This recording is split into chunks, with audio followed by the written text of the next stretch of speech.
alaikum. For those who do not yet know me, I am Cecilia Nicoletti, Advocacy Officer on Migration at Caritas Internationalis. Before we start, I will give you some preliminary information. Today, we will have 6 sessions and a 15 minutes break in between, after the first 3 sessions. For those who wish to remain online during the break, we will show a beautiful video by Caritas Ecuador on invisible communities. We have got simultaneous translation in 4 languages: English, French, Spanish, and Italian. Please click on the world icon below and select the preferred language. So just on your screen below, you can see the 4 languages in the world icon. You can just select your language. And for those who are in the room, in the conference hall, you can select 1 for English, 2 for French, 3 for Spanish, and 4 for Italian on the left, where you see the plus button. And you can go back with the minus button on your left, on the left of your microphone. So I kindly ask you to keep your microphones muted and to unmute yourselves only during the debate.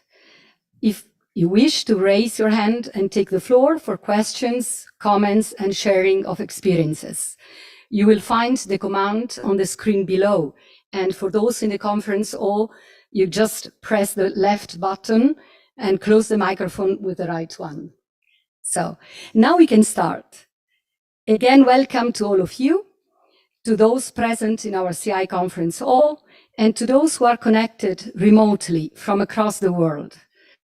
Many of you made a huge effort to be with us today, despite the time difference. I think of our friends from Oceania, from Papua New Guinea, and to our friends from North America and Latin America who have just woke up. So thanks a lot for your efforts. It is a pleasure to see many friends from our diocesan, national, regional Caritas organizations and human mobility networks, Exclamor, the RAEM network, and the newly born Asian Human Mobility Network.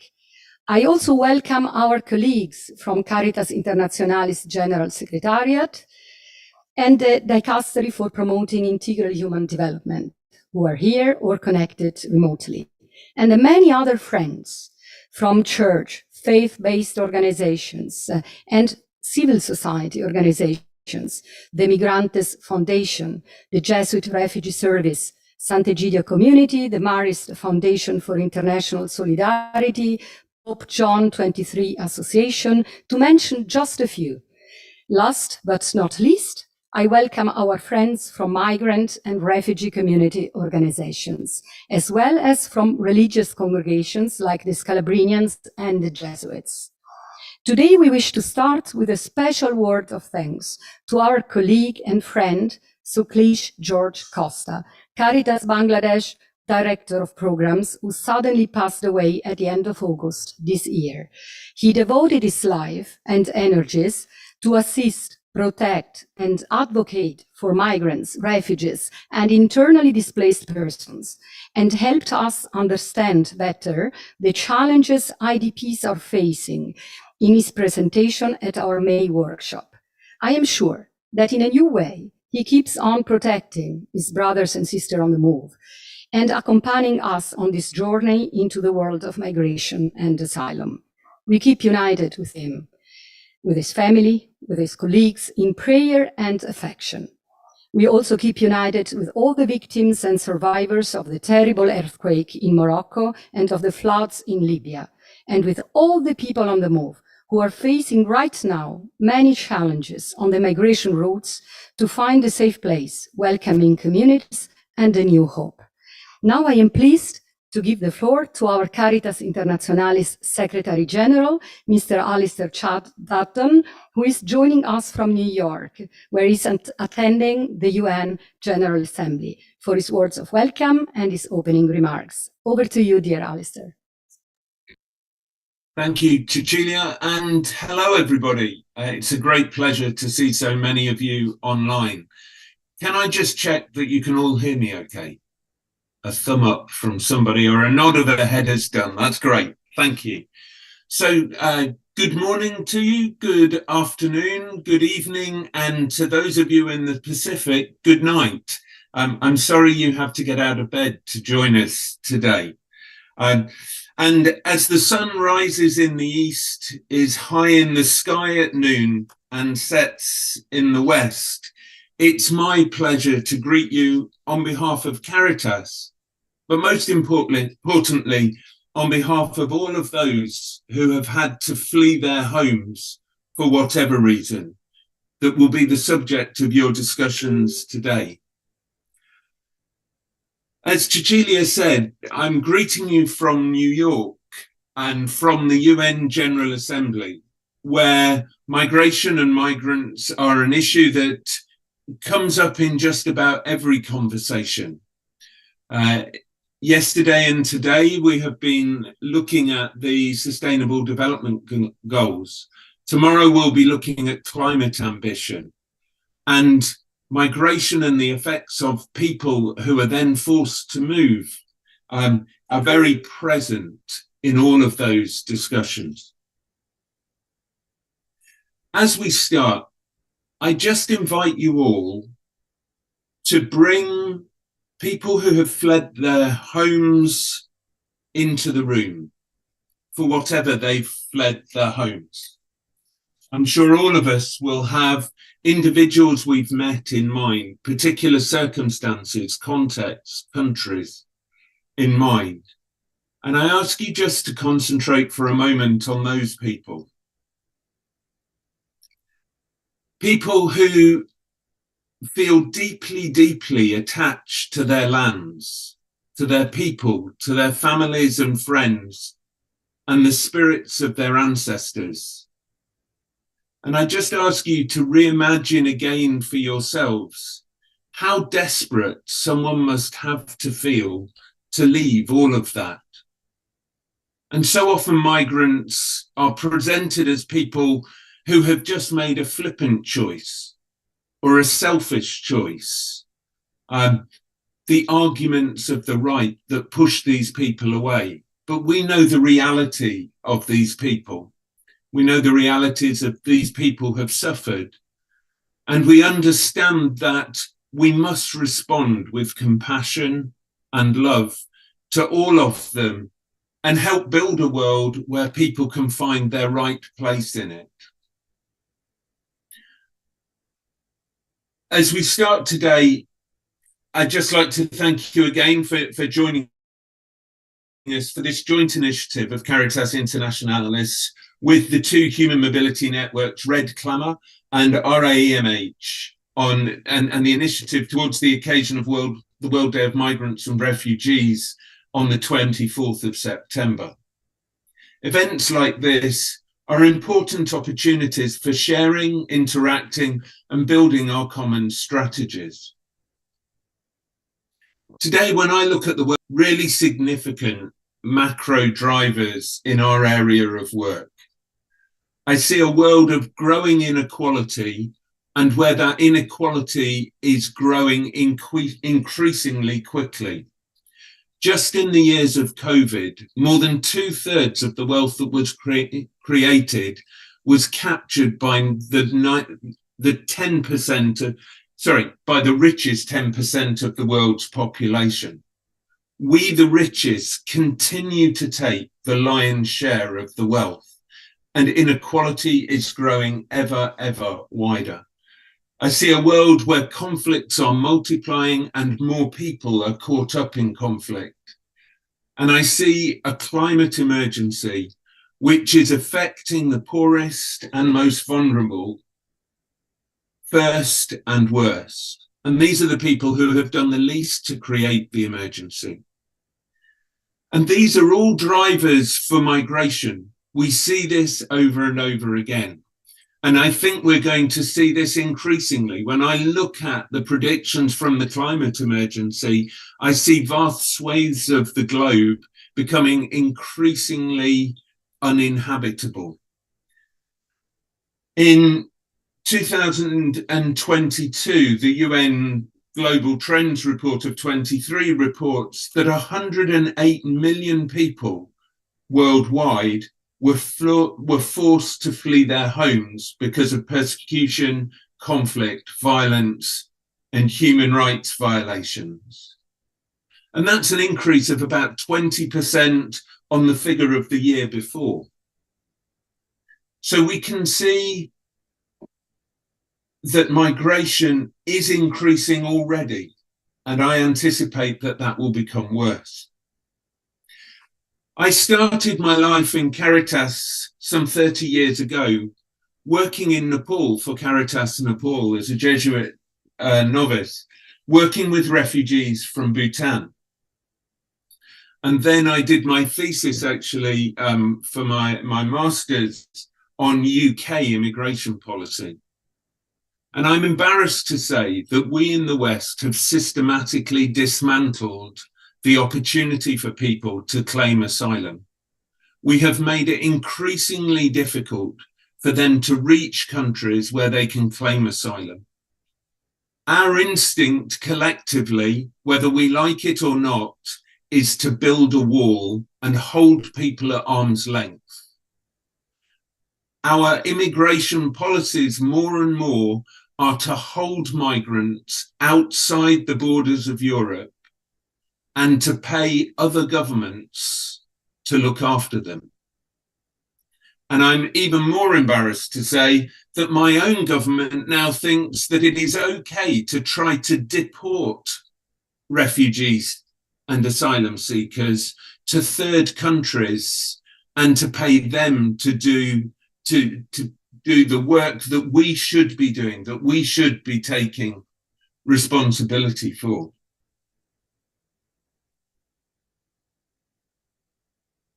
As you meet today, I invite you to look again at the questions and to look at what might a new world order look like within the situation as we see it developing. Questions you will be asking is, how can we safeguard the institution of asylum as a precondition for durable solutions? And how can we increase the range of pathways available for refugees? That's a deeply countercultural question to be asking when we look at the way asylum policy, migration policy is going at the moment. How can we contribute to rethinking and rebalancing durable solutions? And we have to take into account the environmental and climate emergency induced challenges that are coming very quickly at us. There is a protection gap now in the world order as it is being created. A protection gap between those who flee their countries, not just traditionally as we thought of and the Convention for Refugees is written, of thinking of people who are fleeing persecution and war, but we now have people who are fleeing countries where they can no longer feed their families. There is a lazy rhetoric that talks about economic migrants, but they're not economic if the only choice, if they stay, is to watch their families decline in health and die. That is as real a threat of death as facing the bullet of a gun.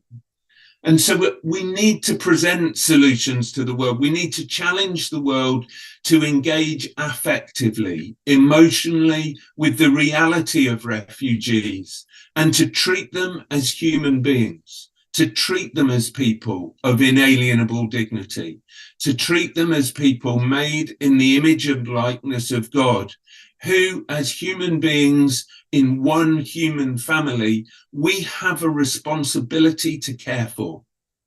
We cannot turn our backs on them, particularly we in the global north, who, as I say, have already benefited from most of the wealth, created most of the climate emergency, and who at the moment are pushing people away at the time when they need us most. So I wish you a good conversation today. I wish you a good conference today. I hope that faced with the challenges I've just described, that you are positive and constructive, that we start to imagine a new world and we find the ways collectively to work to advocate for that. And I finished just with Pope Francis's message for World Day of Migrants and Refugees, where he says, the decision to migrate should always be free, and yet in many cases, even in our day, it is not. And today, we wish to work together to find ways to make refugees and others who are forcibly displaced the real protagonists of the durable solutions and integral human development that they deserve and should benefit from. I hope you all have a very fruitful meeting. Thank you. Thank you very much, dear Alistair, for your strong message and also your inspiring words. As Alistair recalled, Pope Francis has been very clear in his key message for the World Day of Migrants and Refugees 2023. I have chosen to devote this year's message, he wrote, to the freedom that should always mark the decision to leave one's native land. And he added, persecutions, wars, atmospheric phenomena, and dire poverty are among the most visible causes of forced migration today. Migrants flee because of poverty, fear, and desperation. Eliminating these causes and thus putting an end to forced migration calls for shared commitment on the part of all, in accordance with the responsibilities of each. This commitment begins with asking what we can do, but also what we need to stop doing, he said. We need to make every effort to hold the arms race, economic colonialism, the plundering of other people's resources, and the devastation of our common home. That is why we wish to start today's reflection and sharing on durable solutions by highlighting the root causes, the drivers and geopolitical dynamics which are forcing millions of people to leave their countries, their livelihoods, and their family ties. Without addressing these root causes and drivers, we won't be able to achieve durable solutions for refugees and other forcibly displaced people. Mr. Alberto Negri will help us understand these dynamics by focusing on some protracted and forgotten crises. He's a well-known Italian journalist, graduate in political sciences, researcher, and author of a number of books. As a war correspondent, he followed all the major wars and political events of the last 35 years in the field, especially in the Middle East, Iraq, Syria, the Balkans, Africa, Somalia, Mozambique, Angola, the Horn of Africa, to name just a few, and Asia in Afghanistan. He's a counselor of the Institute of International Political Studies in Milan and has been editor of the weekly magazine International Relations. In recent years, he has taught international relations, history of the contemporary Middle East, and journalism, and held numerous conferences at the universities of Rome, Milan, and Parma. For his untiring work and his engagement for peace, he won many national and international prizes. It's a pleasure to welcome you here, Alberto, and I give you the word. The floor is yours. Thanks.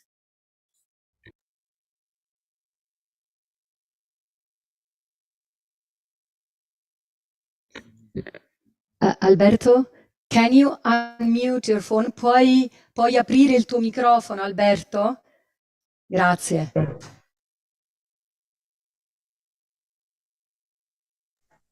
Ok. Grazie, Cecilia. Thank you, Cecilia. Thank you very much for your invitation. I've been listening to the speech that was delivered before, the questions that were asked about refugees, migrants, and their condition. Provo un senso di vergogna. I'm feeling a shame. I feel powerless when we talk about these topics, especially in view of what's been happening recently in Italy and Europe. We are not providing solutions. We're simply trying to turn our back on the problem. I feel a sense of shame. Why is that? Well, first of all, because we tend to forget that some thousands of refugees and migrants reaching our country look as if there were just an unstoppable flow of people. But if we just had a look at the world map, then we would need to add whole cities of refugees and migrants. Just think simply about the fact that in Bangladesh, close to Kutupalong, there's a refugee camp of 860,000 people. It's a huge city. In Kenya, there are refugee camps of 500,000 persons. Here in Europe, we have a few thousands of migrants, and it seems as if we're a problem that cannot be solved. And that's the mistake. That's the typical mistake we tend to make here in what we call the global north. The global north has no idea of what is currently happening in the global south, where hundreds, millions of people are being hosted in huge refugee camps. I beg your pardon.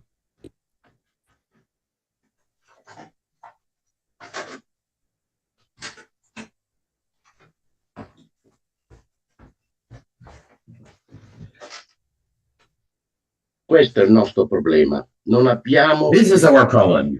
We have no idea of the scope of what is currently happening.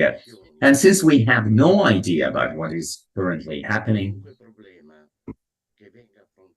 all problems that are going to be faced in the global north seem to have no solution and seem to be huge problems. So we have no idea of the proportions, of the scope of the problem.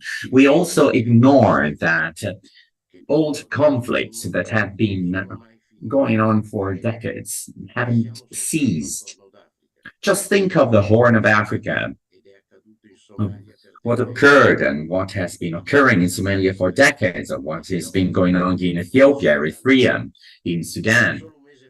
Just 1 month ago, Sudan was on the first pages of newspapers, and now it's been ignored completely.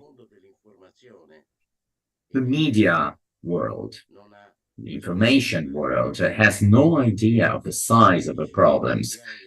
Decades and decades of thousands of refugees, of dead, of wounded people who are forced to leave their homes. They do not even write one single line on the newspaper. So there's totally no TV broadcast or TV program. There had to be a tragic event like the one in Derna to focus again on Libya, that since the death of Gaddafi has found no peace, provided that he ever had peace. The collapse of dictatorships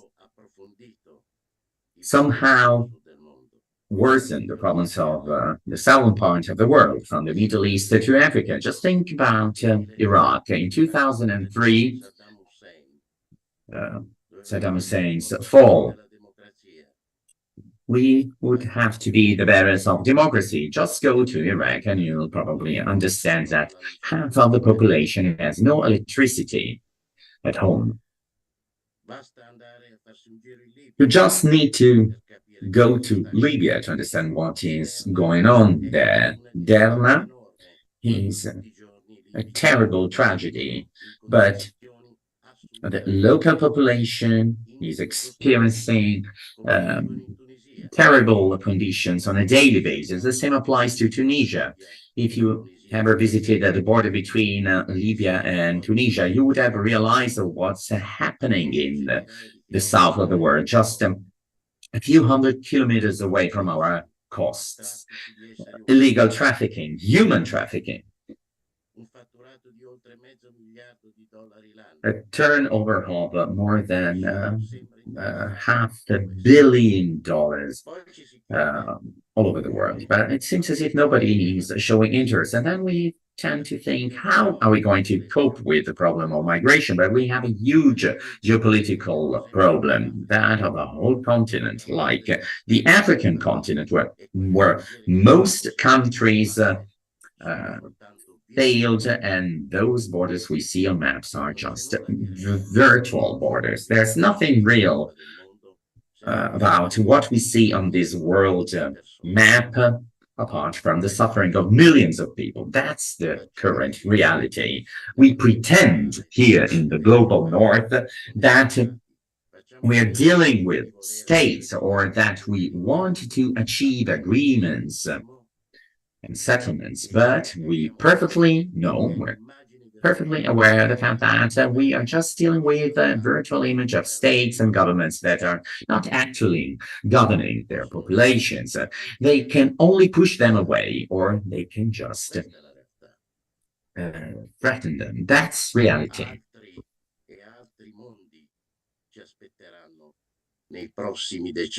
Many other worlds await us in the decades to come. We'll have seen a part of them from the 80s onwards, but this collapse we've seen around us won't save us from what's coming our way.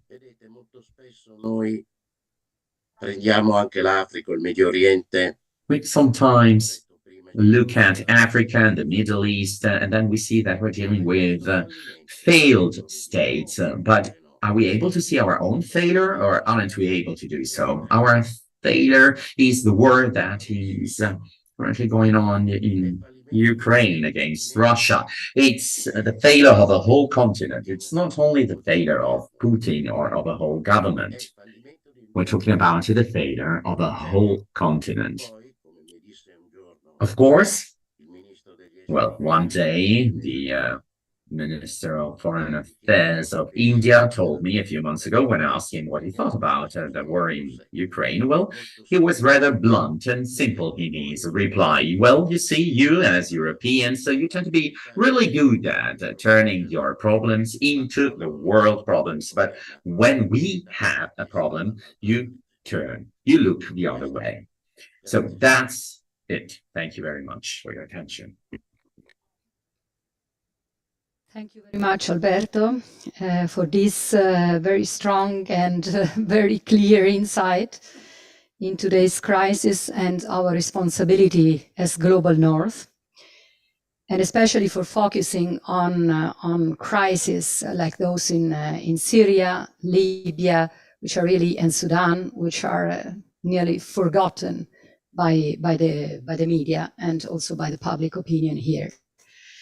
So now I give the floor to Ms. Anna De Vega, Durable Solutions Officer at UNHCR, Italy, who has a long experience of work in the field of durable solutions, resettlements, refugee integration in local communities, and voluntary repatriation in various countries across the world.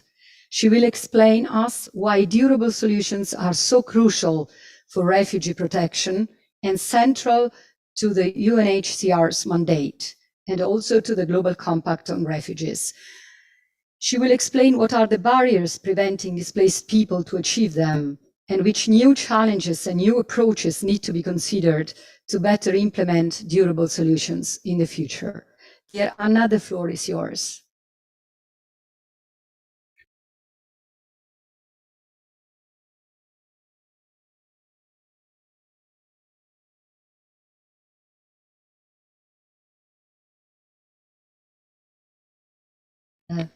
Anna, you need to unmute your microphone. Thanks. No. Grazie, Cecilia. Thank you, Cecilia. Thank you very much, Cecilia. Thank you, ladies and gentlemen connected from all around the world.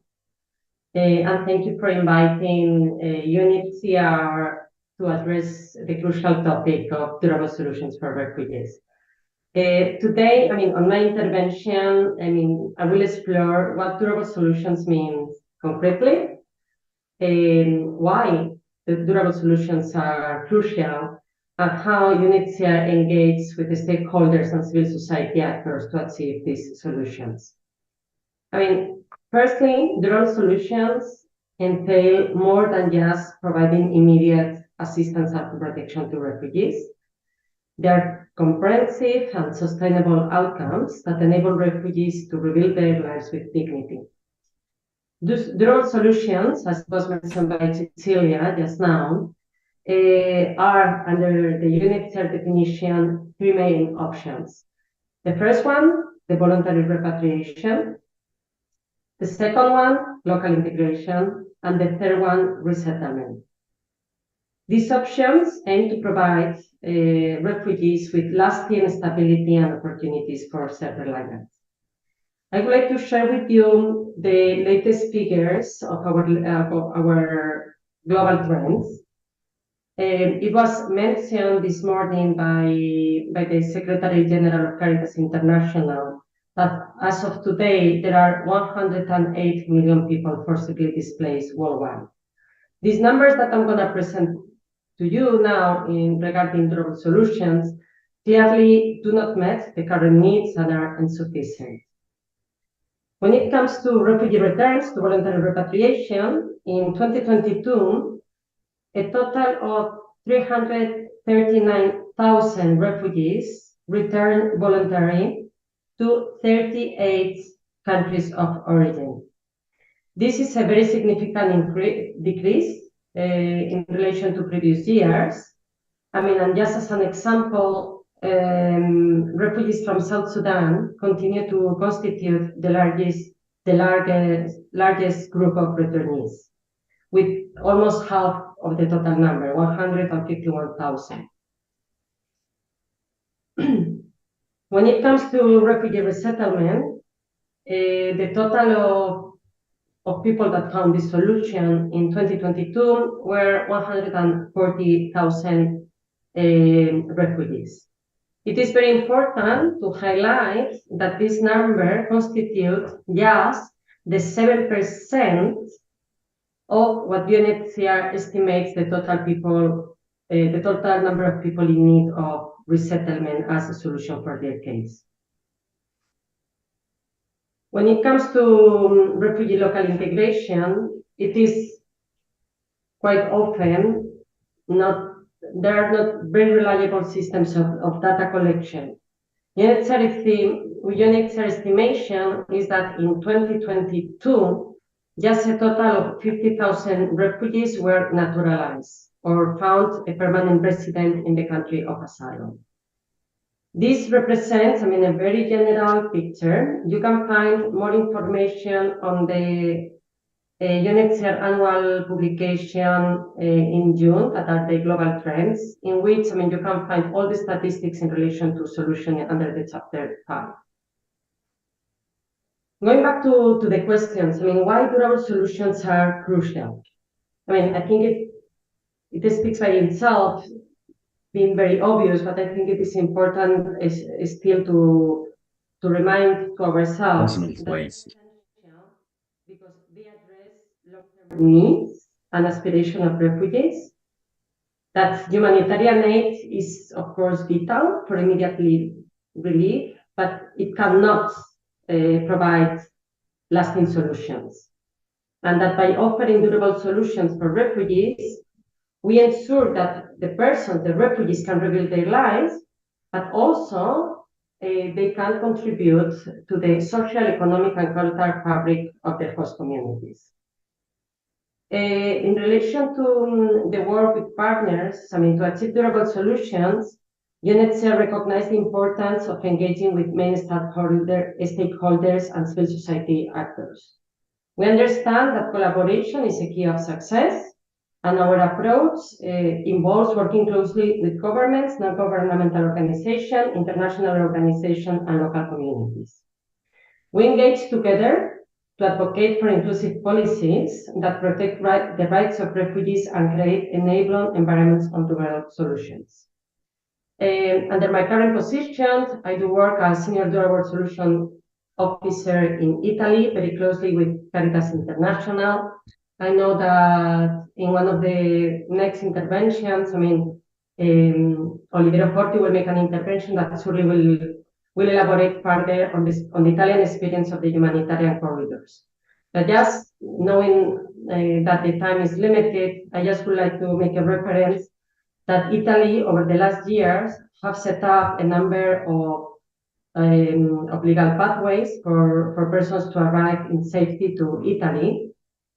This is something extremely new in Italy, since its resettlement program started just in 2015, the humanitarian corridors in 2016, some humanitarian admissions program starting in 2017.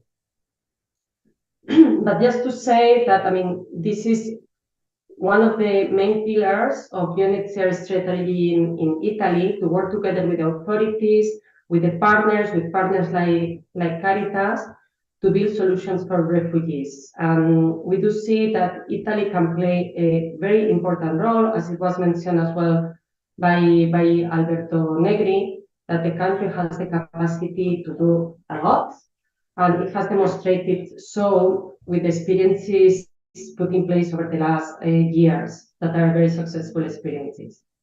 One of the things that I would like to highlight, just to conclude, in relation to the Italy experience, is that in addition to pathways in which the persons are selected following a vulnerability criteria, there are a number of legal pathways that have been established following a criteria based on merits, on capacities of the refugees to further develop themselves, their capacities, and contribute to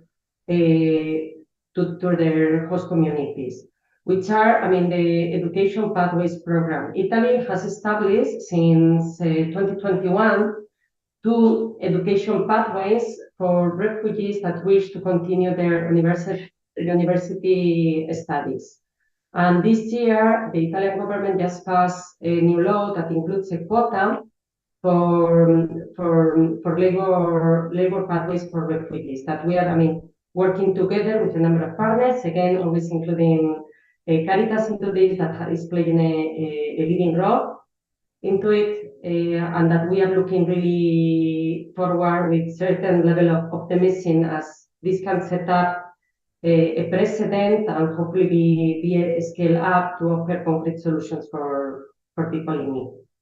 So I will stop here for the sake of time, but I remain available to participate in the discussion.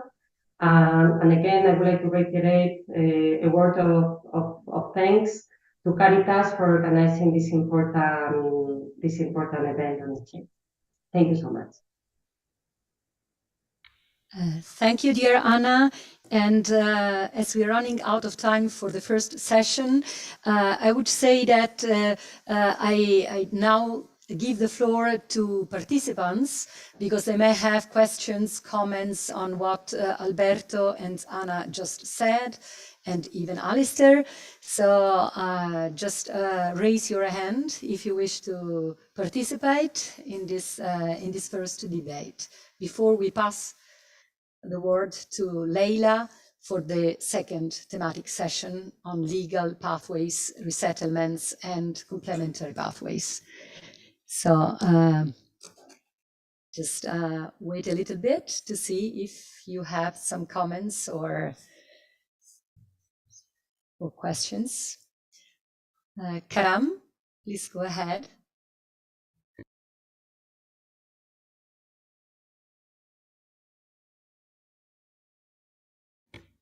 Karam, you can take the... Thanks. Hi, Cecilia. No, I didn't ask for the floor. Maybe someone else. Because we saw a hand. Je laisse à Karam. Karam, il représente toute la région. Il peut représenter toute la région. Il est en contact avec toutes les Caritas de la région du Moyen-Orient et il peut parler au nom de tous. The different Caritas of the Middle East region here. So, and I like to ask a question on behalf of them. So it's not really a question, but I would like also from my side to thank the speakers, especially that they highlighted the big challenges, especially our region. I'm talking on behalf of the region Middle East and North Africa, the region secretary of Caritas Mona, where we've heard many examples of especially a crisis, but where we have a lot of migration. We all know not necessarily now the crisis in Libya, the big emergency, but all the problem of migration crossing towards Europe, and this is a huge problem. But at the same time, there is also many other places around the Mediterranean Sea. I will finish by just saying that unfortunately we're seeing that the tension is raising again. If we're talking about an example was given about Iraq. But if we also look to Syria nowadays, the tension is rising again. And we have also many socio-economic crises and even financial collapse in many countries in the region. And this is also pushing a lot of people to migrate, not only for conflict, but also for other reasons. So yes, it is still a big issue. And I think in the near future, we're going to see more and more. Again, the most important is to look how to cope with this. And thank you for organizing this.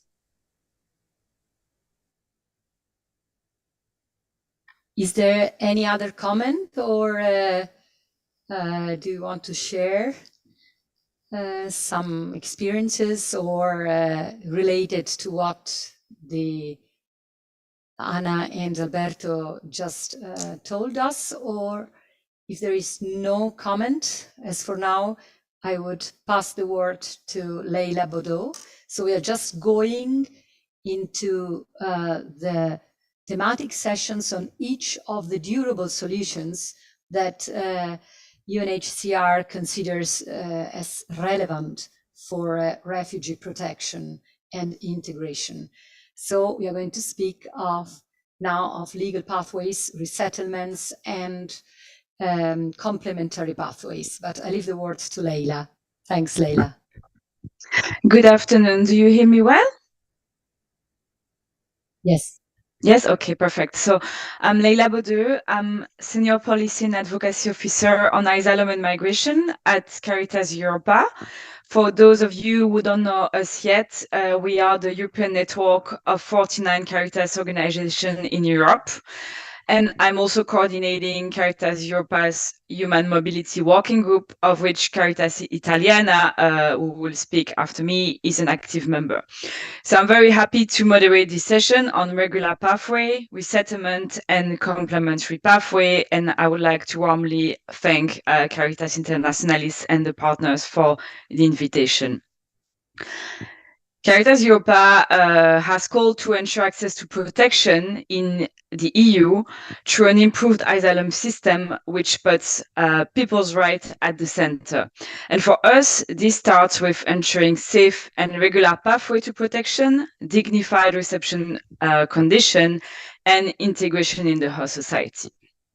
But regrettably, as Alistair Dutton eloquently highlighted, we see that policies in Europe are not going in this direction. Currently, the EU Pact on Migration, which is being negotiated, goes in a total different direction and seeks to prevent access to Europe territory to ask for asylum and to keep people in border countries during their claims being processed. We are concerned as NGO that this will increase the detention of people in overcrowded camps at the EU's external border, as we have seen in the past in Greece, in Italy, and in other countries. And we are also concerned that many European countries try to shift their legal asylum responsibility to third country of origin or transit, and try to negotiate problematic deals with partners that totally disregard human rights instead of improving the EU asylum system. We've seen this with Libya, but more recently also with Tunisia. And as several speakers already highlight, this is happening in the context in which more and more people are forcibly displaced, more than 110 million people in 2022 that were forced to flee their home. And this includes people from Ukraine, Venezuela, the Democratic Republic of Congo, Syria, or Afghanistan, to name just a few examples. And to reach a place of safety often entails embarking on dangerous journey due to the lack of safe and regular pathway. And the tragic shipwrecks that occur on a very regular basis are just a testimony of the risk that people take to seek protection. And in 2023, more than 1,000 people have died in the Mediterranean Sea. So I think we should never forget all the death and the casualties happening in Europe when people reach protection. And that's why safe and regular pathways such as resettlement and complementary pathway that Olivier will explain a bit in a few minutes are very key to prevent such tragedies. And they offer a lifeline to people forced to flee and a way to reach safety without endangering their lives. And there is no time to lose in expanding those pathways such as resettlement, humanitarian corridor and humanitarian visa to provide a safe pathway to Europe. According to UNHCR, there are currently 2.4 million people, refugees, that are in need of resettlement. And these figures keeps on increasing year after year. Unfortunately, the EU member states have addressed only a marginal 1.1% of the global resettlement needs in recent years. Because of a mix of lack of political will or scarce reception facility. For instance, in 2022, the EU member states pledged to resettle 20,000 refugees, but they only admitted 17,000 refugees. So this leaves many people in a limbo situation waiting to be resettled in another country. So we think as Caritas Europa that it's time for Europe to do more and to enhance safe pathway and offer more resettlement places, not just in the discourse, but also in practice. And we've seen with the war in Ukraine and the triggering of the Temporary Protection Directive that it is possible to offer protection to people who have fled their country when there is strong political will. So we hope that this strong political will continue in the future to offer protection and dignified welcome in Europe to many refugees, not only refugees who have fled Ukraine. And as you may be aware of, in December, there will be the second Global Refugee Forum happening in Geneva. And we think this is a crucial moment for the EU to commit to ambitious resettlement places. And so we co-sign with more than 50 organizations a joint statement calling for the states to really commit to resettlement and to improve the implementation of the resettlement pledges they have made as well.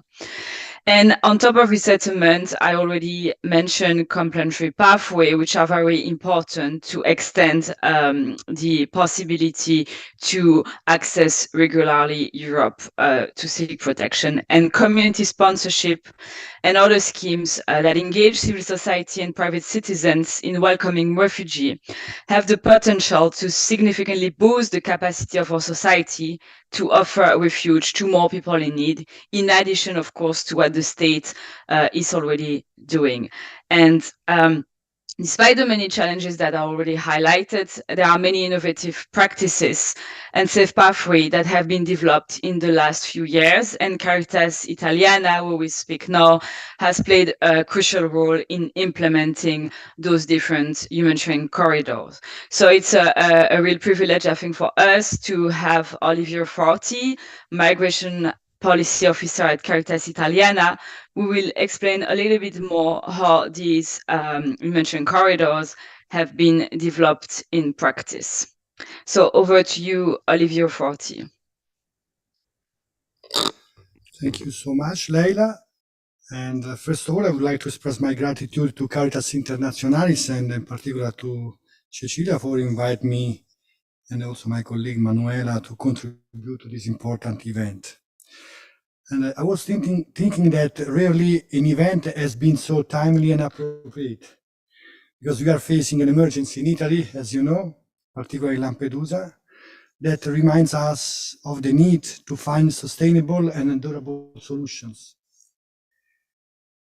So, as the Secretary General already said, and also my friend Anna from UNHCR, but even Leila Bodo, at the end of 2022, there were more or less 108 million displaced people in the world due to persecution, conflicts, violence, human rights violations, or events that seriously disturb public order.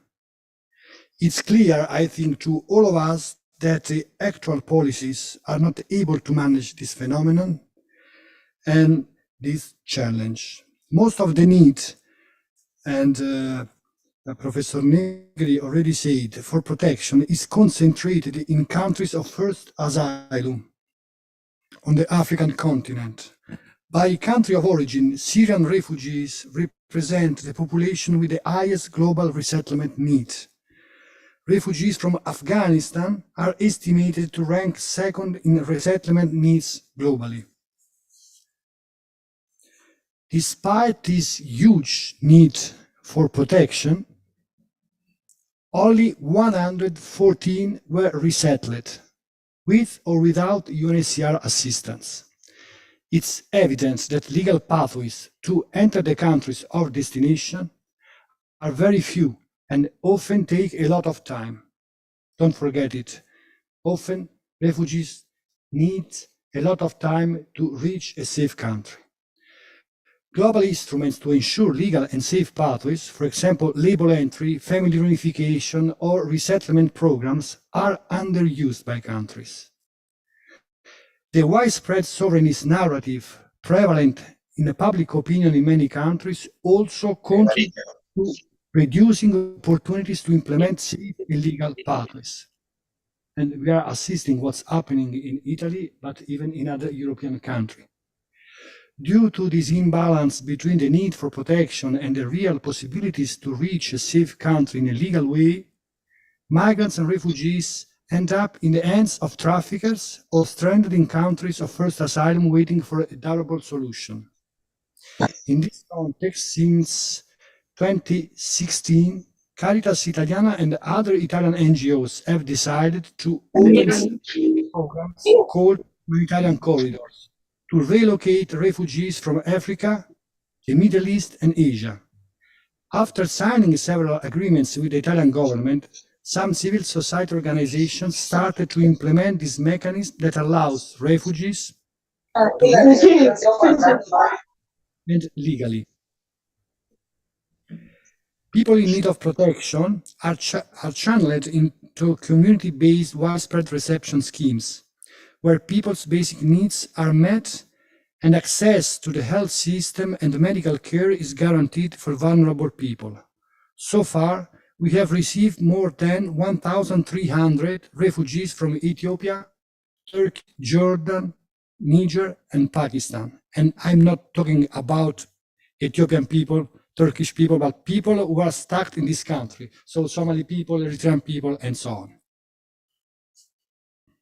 All these countries over the past 10 years have faced the impact of huge crises affecting their neighbors. I'm referring to Eritreans in Ethiopia and the Syrians fleeing regimes, Iraqis leaving their country due to the insecurity, South Sudanese and Chadians affected by multiple insecurity factors, Afghans fleeing the Taliban regime, and so on.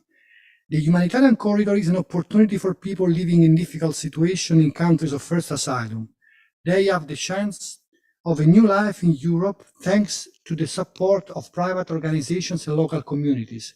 This is one of the main ways to combat human trafficking and to prevent people from dying during the journey. I'll try to explain in more detail how the humanitarian corridors work. Caritas Italiana starts with the selection of beneficiaries who are in the countries of first asylum. The main criterion of the selection process is the vulnerability of the people. Then we match the local Italian Christian communities that will receive them, so as to ensure the best solution for both beneficiaries and host communities. Sometimes the local Italian communities deal directly with the referral of the beneficiaries. As Leila said, in this case, we have a community sponsorship program for refugees. Not only a humanitarian corridor, but it's a community sponsorship scheme. After selection, security checks and visa issuance carried out by the Italian authorities, we bring the beneficiaries by airplane to Italy, where they begin the integration process at the local level. This is the real strength of the Humanitarian Corridors program, supporting refugees through the local communities that are the protagonists of the integration process at the local level. I'm referring to parishes, organizations, families, municipalities, enterprises. Caritas Italiana fully funds the program for 12-18 months, but often local communities continue to support the beneficiaries for a longer period. A spin-off of the humanitarian corridors are the university corridors that we are implementing with UNHCR, a student pathway program that offers refugees the opportunity to reach Italy to complete a master's degree.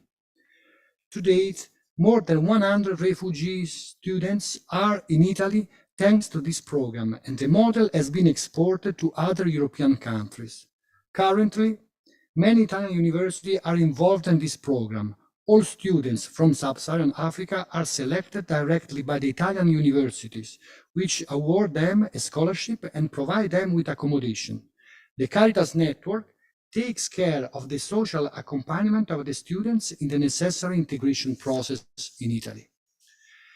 The main challenge during the integration process is, however, the integration into the labor market.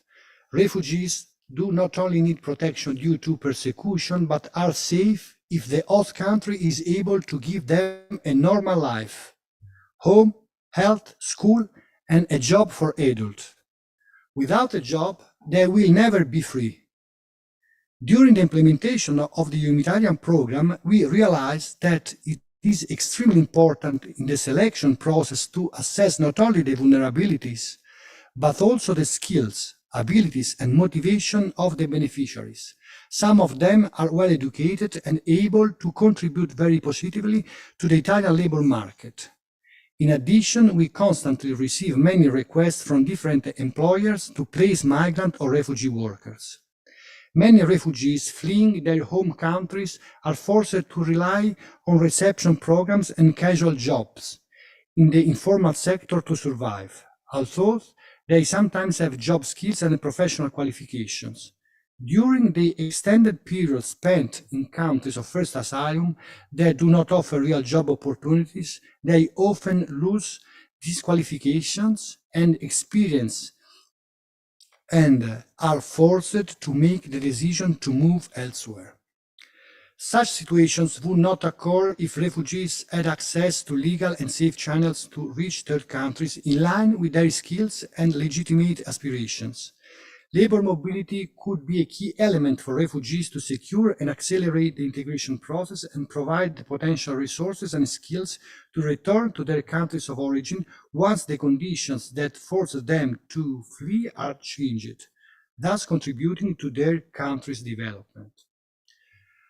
With this in mind, Caritas Italiana is implementing another spin-off within the Humanitarian Corridor program called Labor Pathways for Refugees. In this case, the beneficiaries selected within the Humanitarian Corridor program include those who have a good chance of being quickly employed once in Italy.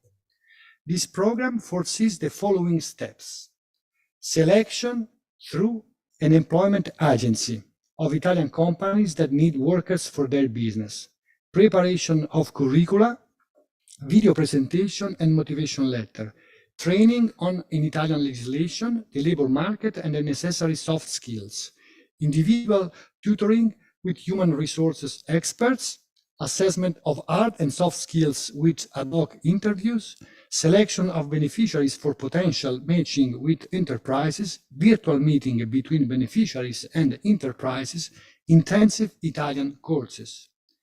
The first group of workers arrived in Italy few weeks ago with a job offer in hand. An engineer in a civil and engineering company in Tuscany is an Afghan man, a young Hazara woman in an IT company in Lombardy, 2 semistresses in a large fashion company in Piedmont. As for their reception in Italy, they will be hosted by the Diocesan Caritas present in the area where the companies are located. As I have already said, the objective of the program is to match protection needs with those of the labor market in Italy for a better integration of the beneficiaries. We think this is a win-win situation. Through these 2 programs, labor corridors and university corridors, we not only support people who need protection, but we try to change the narrative about migrants and refugees in Europe and to build a new paradigm. We should not see migration as a burden, but we should manage it together and turn migratory flows into opportunities, knowing that many migrants have enormous potential as students, workers, and individuals. Promoting legal pathways in the best and most concrete way to fight human trafficking and investing in community engagement is the right way to build solidarity, enhance a human rights culture, and promote sustainable migration management programs. Thank you. Thank you very much, Oliviero, for providing us with this very practical overview of how the humanitarian corridors function. I think you really well highlighted the importance of the integration process and the particular accompaniment that people are receiving during several months to ensure that they can really reach independence and start a new life with the support of the local community. So I think this is very important.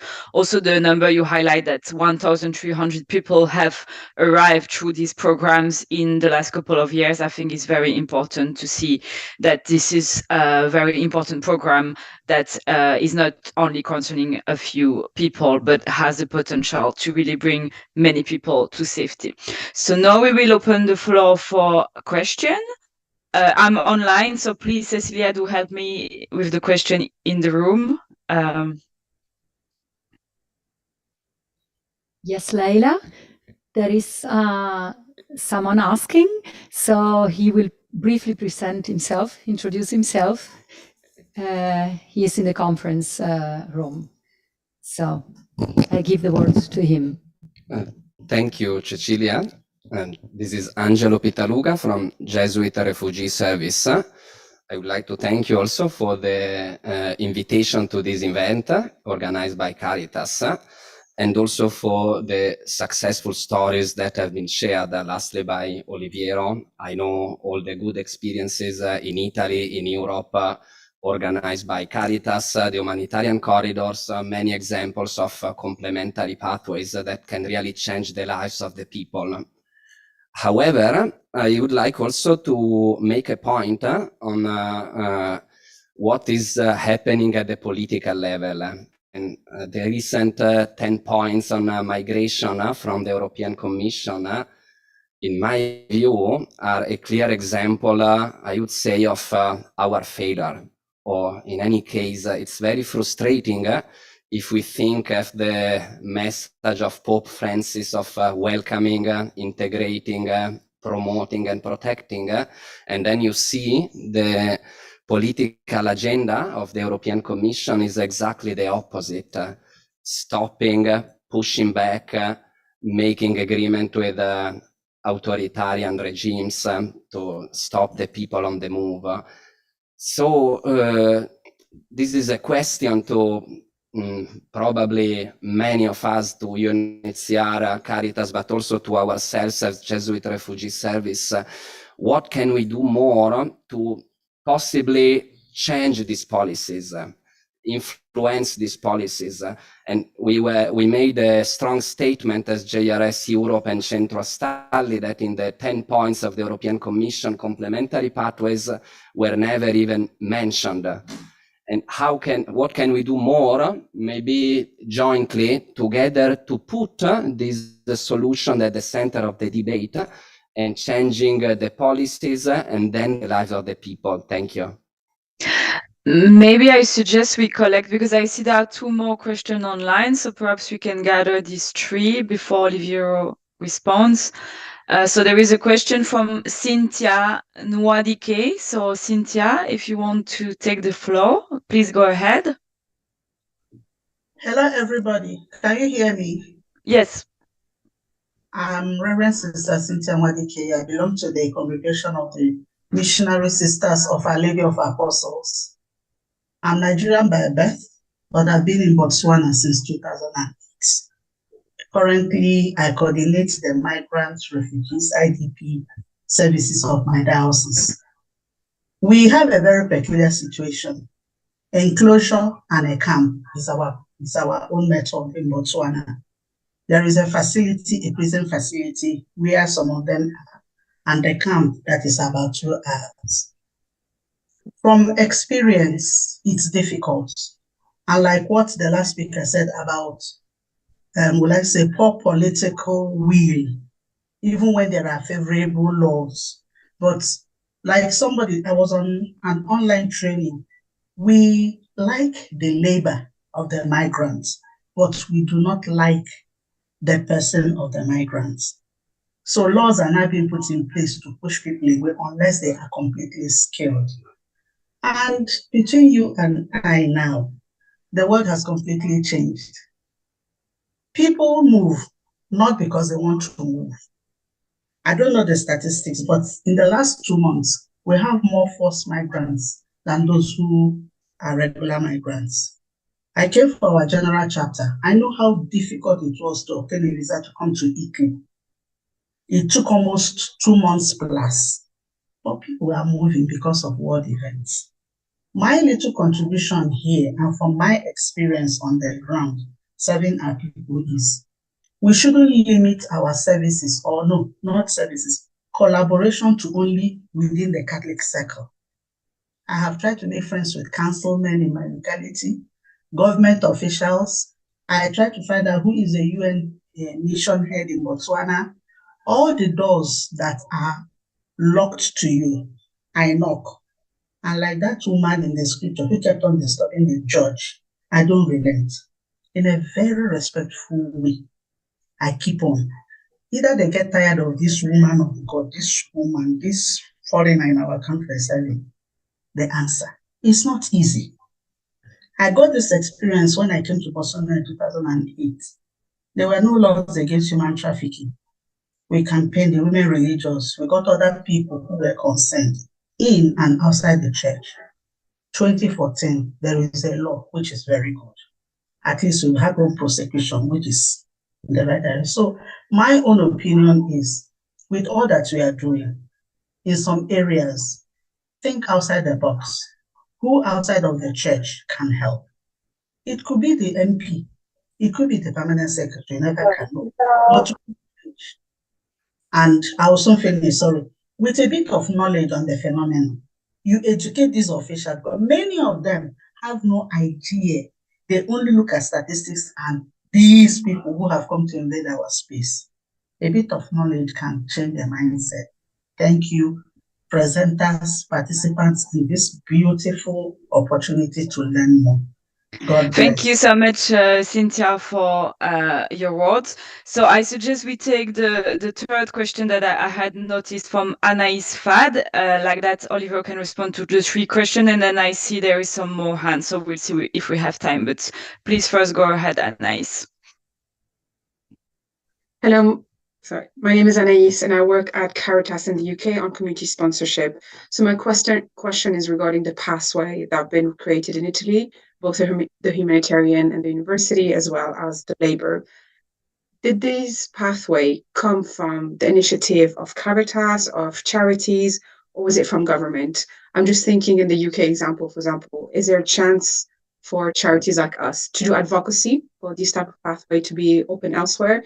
So just wanted to know a bit more how these conversations about the pathway started, if you have any advice on how maybe they could be replicated in other countries. So thank you, Anaïs. So Olivier, these three questions were about more general about the political context, how we can change it and have a positive narrative. Cynthia also highlighted the importance of continuing the advocacy and extending the different alliance we can make to make things change. And Anaïs asked a more specific question on how to extend those pathways. So over to you, Olivier. Thank you, Leila. Starting from the question from Angelo. So I think that you read the 10 points from the President von der Leyen. Nothing so new. Or she likes so much to produce list. Every 3 or 4 months we receive a list from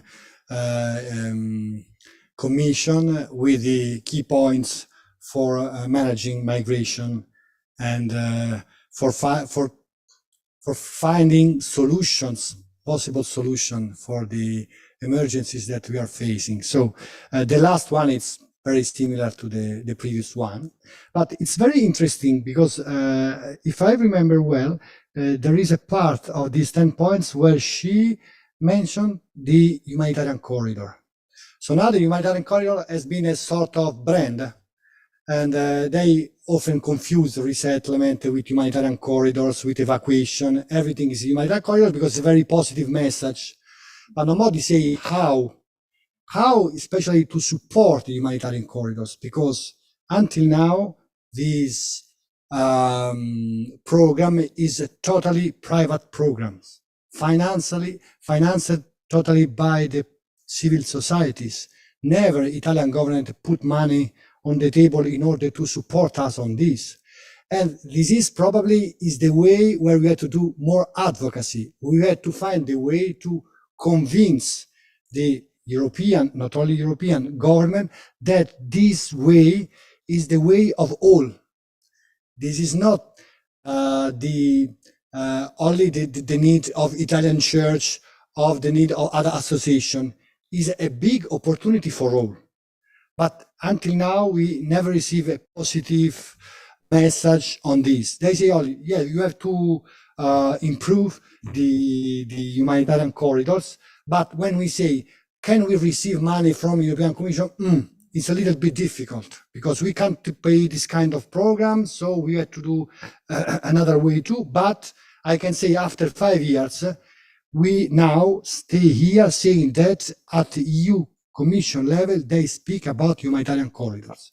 Leila knows very well that when we start with this experience, nobody knows about humanitarian corridors. And often people and other organizations say, no, it's not possible that the civil society can be the key point for this kind of program. We say, no, this is possible. Now we are doing it. Now we need to change the approach. We need to be supported by the institution, because in Italy we can do it because we have behind us the Bishop Conference that can finance it. But in Italy this is possible, but in many other countries this is not possible because they have not resources. So we have to find find it. For sure, at advocacy level we need to stay all together, and we are doing it. So Anna from UNHCR told us that we are working together on all these programs, university corridors, labor pathways, humanitarian corridors, with UNHCR, with IOM, with the other NGOs in Italy, but also at European level. We have a place in Caritas Europa, the Human Mobility Working Group, where we share every time we have a meeting about our experiences on a complementary pathway. So we are doing it, and we would like to expand this reflection, this discussion, even out of Europe. So probably this is the occasion to say to all colleagues who are online from other countries to find a way to share these kind of experiences and reflections in order to start even in your countries, even in your region with these kind of experiences. And about the student pathways. So our colleague from England, even the university corridors, the student pathways are a private an experience who comes from civil society. So during these years, we had the opportunity also to involve the institutions. So the Ministry in particular of Foreign Affairs now is a part of this working group on student pathways. This group is led by UNHCR in Italy. And but at the moment, until now, this is even university corridor is a private program financed by, even in this case, the organizations and from the university, probably. So when we talk about universities, we can't say that they are private, but they are not institutions, they are not ministries, they are not government. We found our own funds in order to support this kind of program. So I can say, yes, this is a private program. And even in this case, we would like to do advocacy in order to expand this opportunity, thanks to the support from the institutions. Thank you, Oliviero. I saw in the chat there were some questions that you partly already responded to, people asking if those pathways could be extended to other parts of the world, for instance, in Oceania with Papua New Guinea. There is also a similar question to extend those pathways in Africa in response to the war in the Democratic Republic of Congo. And I also see that there is a hand raised by Mungrefi Shimrai. Sorry if I misspell your name, apologies. But if you want to raise your question, please go ahead. Yes, thank you so much for giving time. Indeed appreciate the presenters, and that gave us a lot of idea and insight to how the church organizations are working towards accommodating all those people of concerns. I had two questions, but the first is already answered. I wanted to know more about the corridor. But the second one is there are a lot of requests asking us to refer them to Caritas Italiana. And since this is Italian, I thought I might as well put here. So if they are genuine, if at all they are genuine, I'm just asking, what is the referral process for me to have that information? Thank you. Okay, Oliviera, so the last word over to you, and then we close this session. So yes, the referral of the refugees is done by or Caritas, local Caritas. So in some cases we receive some referrals from I don't know, the Caritas where we go to implement the corridors, or from other organizations based in Italy or even in other countries, or sometimes also from UNHCR. So we try to give these kind of opportunities to the people who are in vulnerable situation. This is what in the protocol we signed with the Italian government is wrong.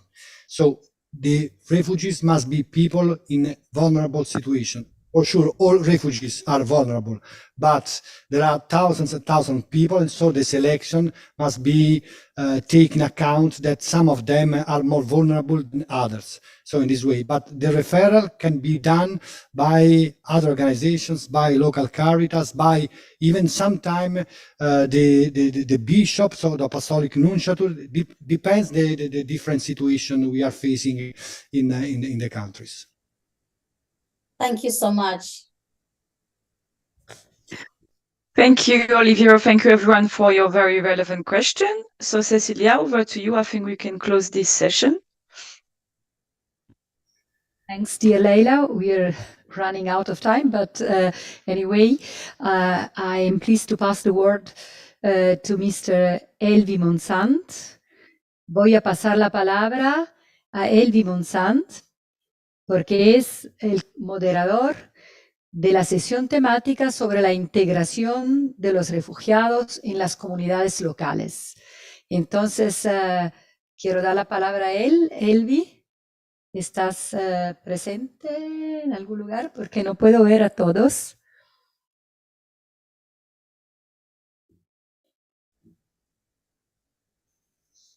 Si no, voy a dar la palabra yo misma a la persona que tiene que intervenir.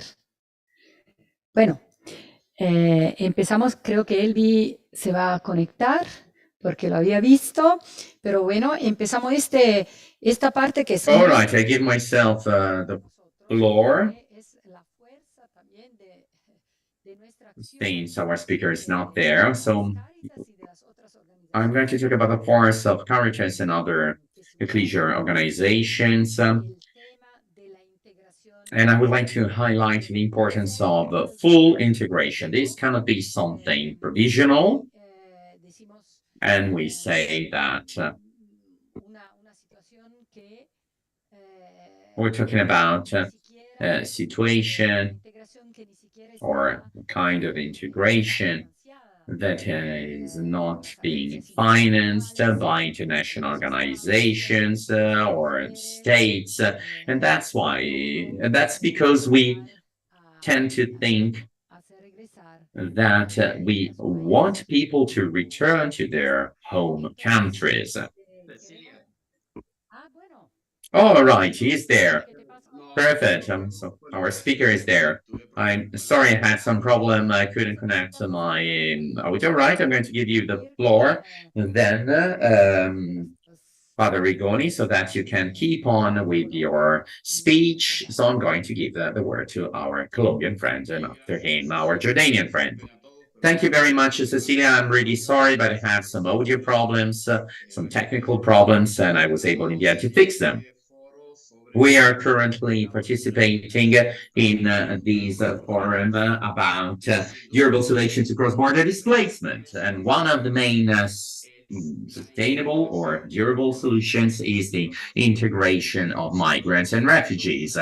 Only by achieving real integration from a social, economic, cultural, and ecclesial point of view, we'll be able to achieve durable solutions to the cross-border forced displacement, and especially within the framework of our latest World Day on Migration Refugees, Pope Francis led us to reflect upon the importance whether to stay or to migrate. And this is linked also to another contribution by Pope Francis in Fratelli Tutti, where he said that even though there's a right to migration, and this is a human right that we need to defend, and everybody needs to defend them as disciples of Jesus, it is also true that there has to be the right not to migrate. So in each of our countries, we should have the conditions for each and every human being to be able to live a decent and free life in a dignified way. So we should prevent these situations from happening, and we should foster people to be the center of economy, culture. Otherwise, if we won't do so, we'll still have forced displacement, and this will be a problem everywhere in the world. So I would like to share a few experiences about men and women of faith that are currently working to achieve the integration of refugees in local communities, which is one of the 4 verbs of Pope Francis, because he was making reference to integrate. So we'll be listening to 2 speeches, one coming from Latin America, Father Flor Maria Rigone, a Calabrian father who devoted a part of his life to migrants, refugees, and displaced in Central America, especially Mexico, and is currently living in Colombia, and he keeps on working on this topic. I'm going to give the floor to Father Flor Maria Rigoni, who is going to share his experience from Colombia for all of us. You've got the floor, Father Flor Maria. Thank you very much. Hopefully you can see me. Yes, we can see you perfectly, Father. Oh, that's great. Well, my title. I'm going to start a bit my speech in a powerful way. So I'm going to talk about the nightfall of the United Nations. So I'm going to talk about the fatigue of compassion. As the United Nations High Commissioner Paul Hartling told the UN General Assembly on the 12th of November 1984. And these were his words when he denounced how many nations which had committed themselves to the reception, accompaniment, and integration of migrants, refugees, and displaced persons had turned back in the face of the continuous flaws. So this is what is currently happening in the Mediterranean, where the European Union has split in front of its commitment and where the new practice seems to be the new medieval castle, separated by a water channel and a drawbridge. This UNHCR's sunset has fallen over Latin America, thereby casting a long shadow of uncertainty and credibility over an institution that, at its birth in 1951, had illuminated the desolations of a world still wounded by the Second World War. Using Hartling's own language, I would like to think aloud today. UNHCR's two fundamental tasks were international protection and durable solutions for refugees and displaced persons. A holistic response was envisaged, one that responded to the emergency and solved it. Sadly, as often happens, the ideal has fallen away, and our experience in Colombia, and I dare say also from my time in Africa, when I was with the Jesuit Refugee Service. We find ourselves today with the mere facade of that purpose. The fatigue of compassion should be denounced in Geneva and New York, in many capitals of the world, in our liturgical assemblies. For years, protection has the first hand outstretched has been a tent camp with essential services, a camp that often turned into a fenced-in village, where people were raised in mourning and without being offered a way out of dignity. The children grew up and are still growing up as shoots of pain, with wounds that wouldn't heal and without knowing what lay beyond that fence. Here in Latin America, children always accumulate layers of grief and mourning with their parents. Each rejection, each division, each deportation opens a new wound. There is no time to turn these wounds into scars, to make them a memorial of a battle won, as the Apaches of Arizona in the United States have claimed for centuries. Durable solutions were for years a mirage, until some returned to where they had fled from, to survive in a different way, or became nomads in continuous pilgrimage, without the ancestral and cultural vocation of being nomadic. Migrants cannot be herds or cattle in perpetual transhumance. In Colombia, the response to migratory flows from Venezuela was a rush by UNHCR, IOM, and WFP to unload on Colombian migrants and those displaced by the armed conflict a whole series of hygiene kits, cooking and personal care kits for children, women, and the elderly, and the illusion of a few nights in hotels where they were privileged guests. Only to find themselves back on the streets 3 or 5 days later. The lasting solution is to make the migrant, refugee, or displaced person the protagonist of his or her own life, to give him or her the autonomy that he or she was unable to have for a variety of reasons. The United Nations and sociology in general speak of empowering the migrant.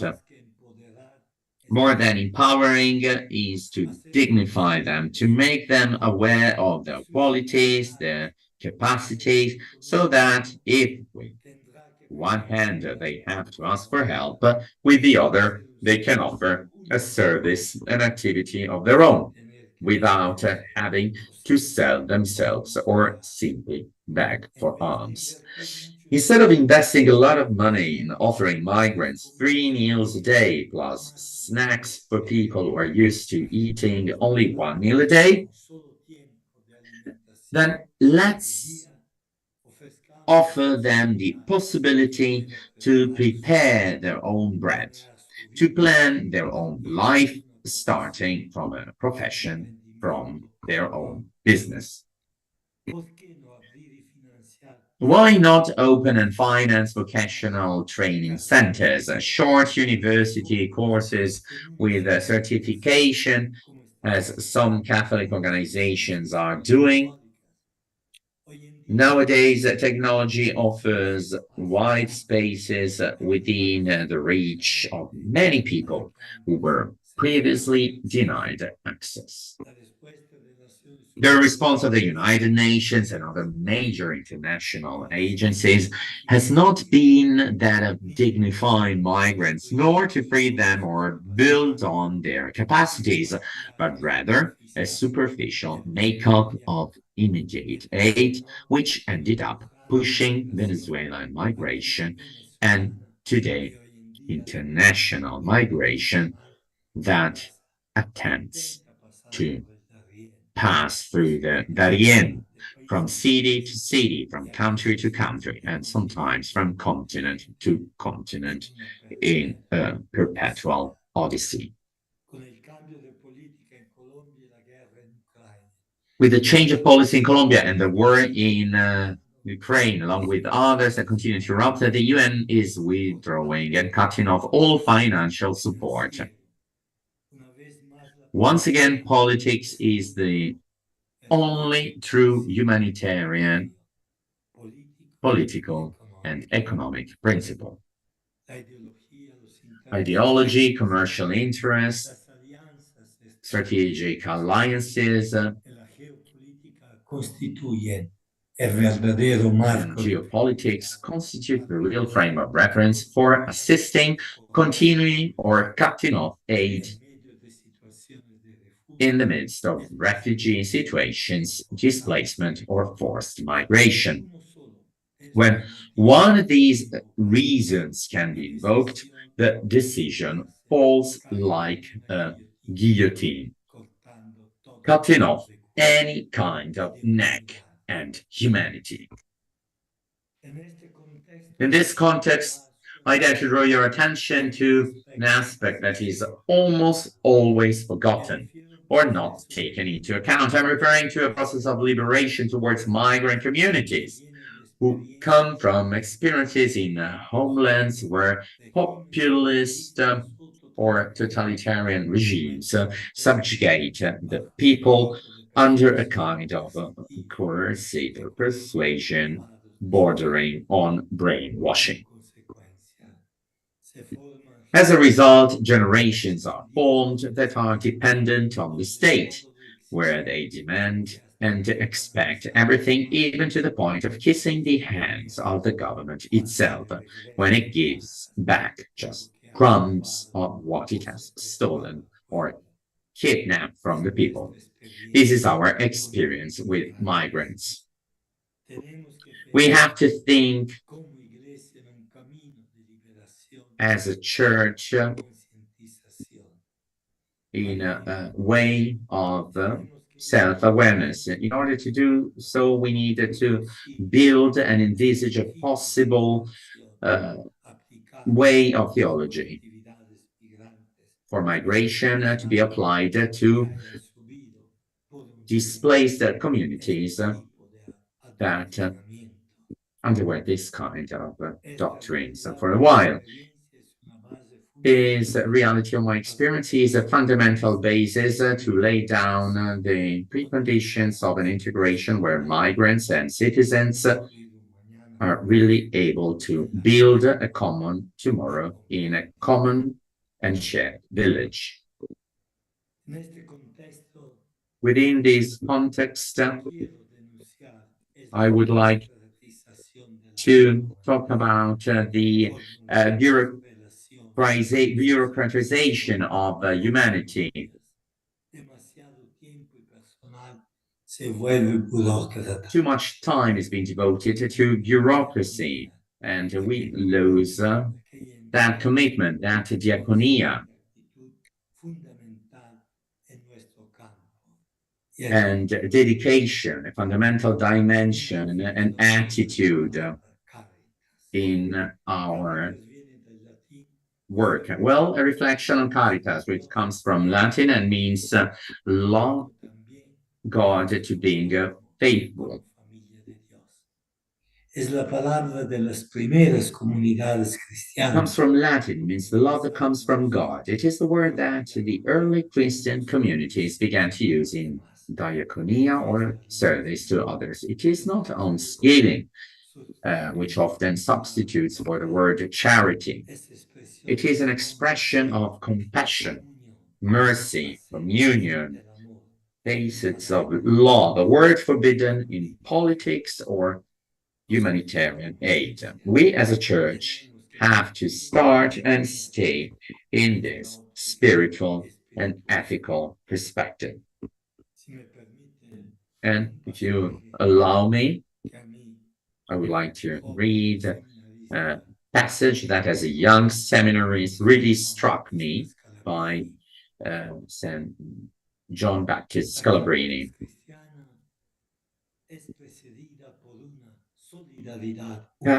Christian Caritas is preceded by a human and historic solidarity. It originates from a question: how is it possible that in this historic moment where you and I are living and we crossed pathways, I am in state of dignity and comfort, and the other person, another person like you or whole communities that have to ask for alms, they have to beg for a stolen reality just for a breadcrumbs of compassion and mercy. So the question that he asked himself in the face of the first wave of Italian migrants in the United States and Brazil, that was the question that he asked himself.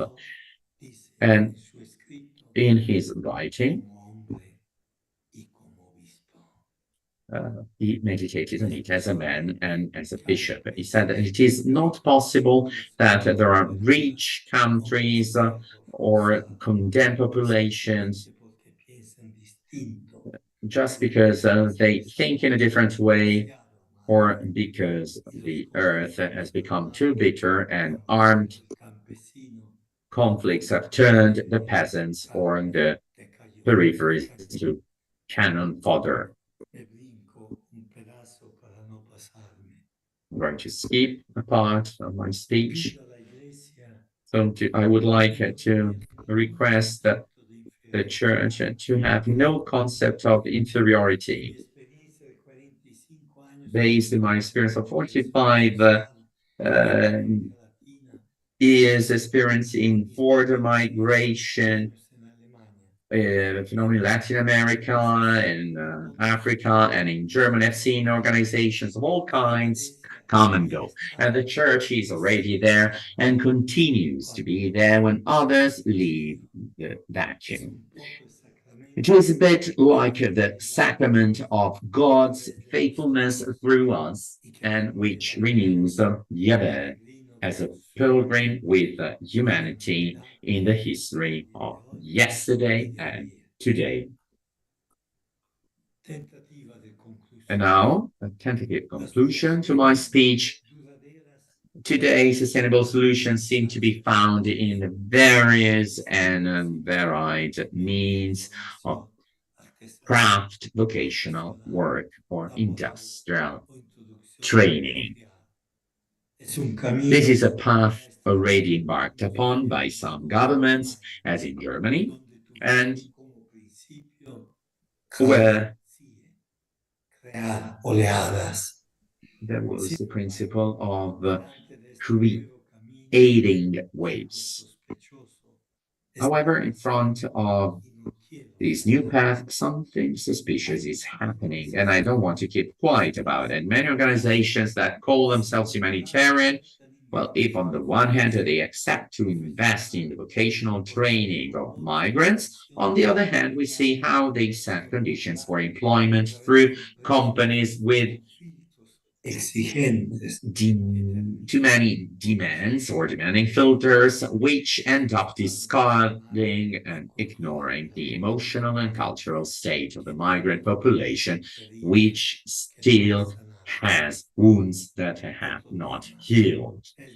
Another issue is the hypocrisy of opening doors to migration, keeping quiet and camouflaging the need to fill labor gaps, which several societies are creating due to the falling birth rate or due to the disregard for certain dirty services or illegal services. Let's avoid turning migration into a supply tank of rich countries that want to continue empowering and enriching themselves. And let's do so in a more or less direct way. And let's do that for those who are most in need. The church is called to create its own social vocabulary and discernment without bowing its hand in the face of organizations or companies or governments that impose their vision.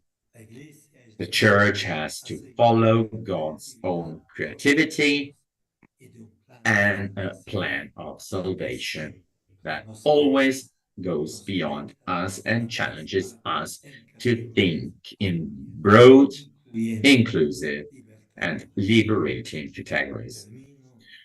And finally, almost as a corollary, I remember my key analysis. Well, since I entered Mexico 30 years ago, migration is judged and understood from tomorrow. Brothers and sisters, companions of hope, pilgrims towards a beyond that we brush with the tips of our hands, let us continue to invent the reasons for our hope. Also there and when people tell us they are dreamers chasing the wind. Thank you very much to everybody. Thank you very much to Father Flor Maria Rigones, Calabrinian priest from Colombia, who's invited us with his boldness and prophetic words to build hope and to keep on dreaming in a world where we can remove bridges and we can build culture based on encounter, as Pope Francis invited us to do so. And we move from Latin America to Asia with our friend from Caritas Jordan will be dealing about integration of refugees in the local communities within the framework of these global forum on the topic of durable solutions to cross-border displacement. You have the floor. The floor to Mr. Gabi Do. Yes. Is Gabi Do here in the room? Yes, I'm hearing you quite well. Can you hear me? Yes, yes. Yes. Good afternoon. I would like to shed the light on the experience of Caritas Jordan vis-a-vis durable solutions and let's say integration or let's say social cohesion with refugees in Jordan. Actually, I have prepared a PowerPoint presentation, which I'd like to share with the people here. And we start telling you about what we are doing in Jordan and what is Caritas is doing with people who left their countries and forced to stay in a country that is very poor and it has limited resources. Caritas Jordan is doing its utmost to support these people while they are living in a protracted crisis. So let's start looking at the pages of this PowerPoint and presentation and discuss the ideas in which we are dealing with. So let's, next please. Let's move to the other slide, please. Okay, let's start with the general situations in Jordan. As I said, it's a poor country. It has limited resources and receiving people from different countries. We have in Jordan more than 55 nationalities who are assisted by UNHCR, by the government, and of course different parties. As you know, this is one of the biggest challenges and let's say problems that we are facing, a shortfall in funding. So there are some challenges that arises from this situation, and this has resulted in maintaining essential services for refugees. We cannot cope with this, difficult situations, and we have to seek the international support all the time in order to meet the needs of tremendous needs of these people. We have, of course, there are, different, let's say, perceptions about the stay of refugees, especially we are speaking about the Syrians who have the biggest number in the country. And people are discussing and sometimes they are arguing that what could this big number of refugees, 1.3 million Syrians, for example, causing for the infrastructure of Jordan in terms of increased strains on water consumptions and other resources, electricity, and other public services. Of course, some people attributed to this situation the lack of providing assistance to refugees and the social, integration of people in Jordan. There are some kind of, challenges that has caused to the Jordanian, let's say, infrastructure and the country itself. Like we have a big number of unemployment rates. We have challenges with security and social, challenges. Of course, we have speaking about, difficulties of refugees in, paying their rent, and there are several people who are endangered with the eviction of houses, and, maybe they are, as the best way for them is to seek refugee in the camps where where Syrian refugees are situated in order to avoid paying rent and other, let's say, expenses outside. Of course, there are, let's say the COVID has caused many problems and challenges to the people in Jordan, either refugees and local community, of course. It has caused some kind of job losses, reduced remittances, prices fluctuation, and of course, health conditions and healthcare cost, which which added to the challenges that are already the country is facing. Can we move to the other? Next, please. Of course, here comes the role of Caritas Jordan, which is, understands well the situation of Jordan and try to shoulder its responsibility with the Jordanian government try to, let's say, try to reduce tensions between both nationalities or both communities, refugees and national or local communities. Try to bring them together in one place, exchange thought in order to give them the chance to better communicate, to exchange and learn about culture and social norms as part of integration and, peaceful coexistence and peaceful, let's say, living together. Next, please. Of course, refugees are engaged in different activities, either, social, local, and other, activities that enforce and promote peaceful coexistence, social cohesions. Either we are bringing them together in, sports, music. Through our projects, of course, we are giving them livelihood training tools. Put Jordanians with others, Iraqis, and even Syrians, in order to give them this power of coexistence and smooth integration. Next, please. Of course, social cohesion is one of the things that we think and we put it in our high consideration, and this is, of course, extended to protection services. We are thinking about the needs of special needs of women, children, persons with disabilities, and take their needs into consideration. We try to make their life easier and facilitate all the services that they are, provided with.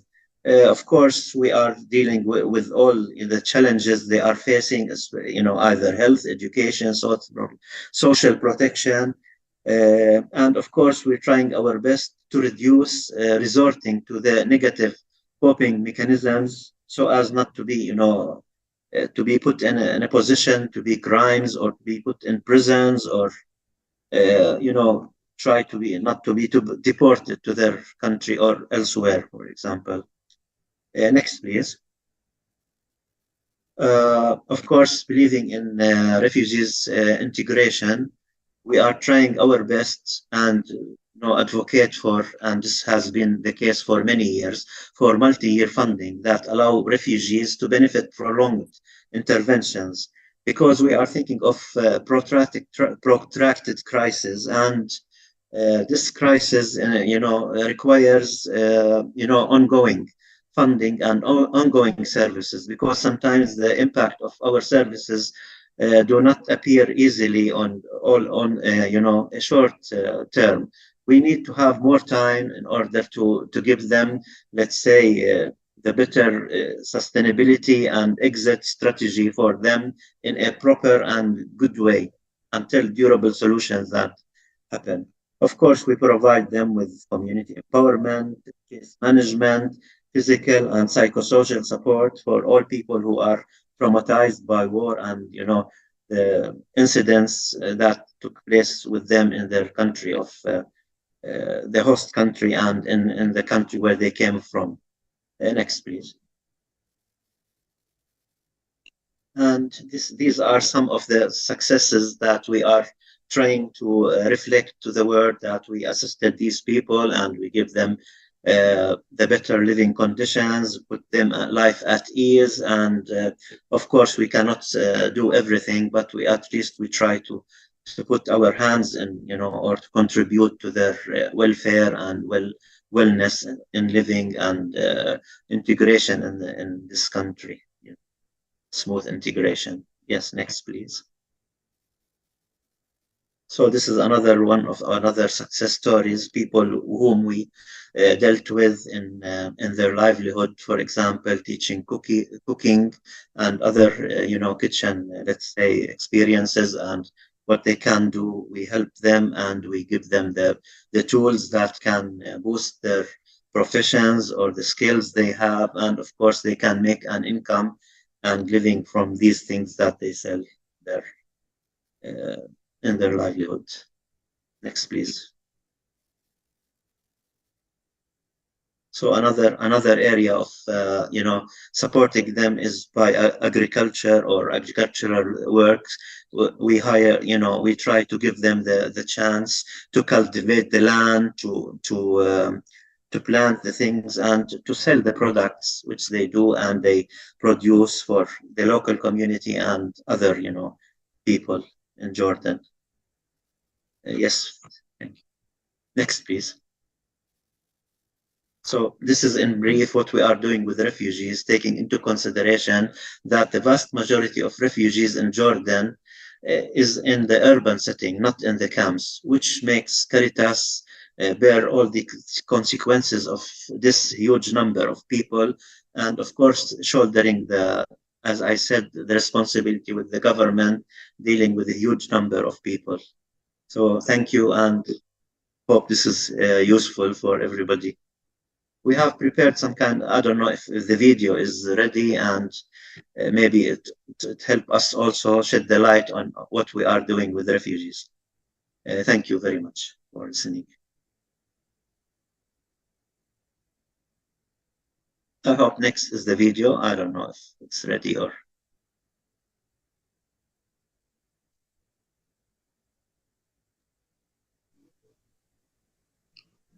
¿Tenemos el video?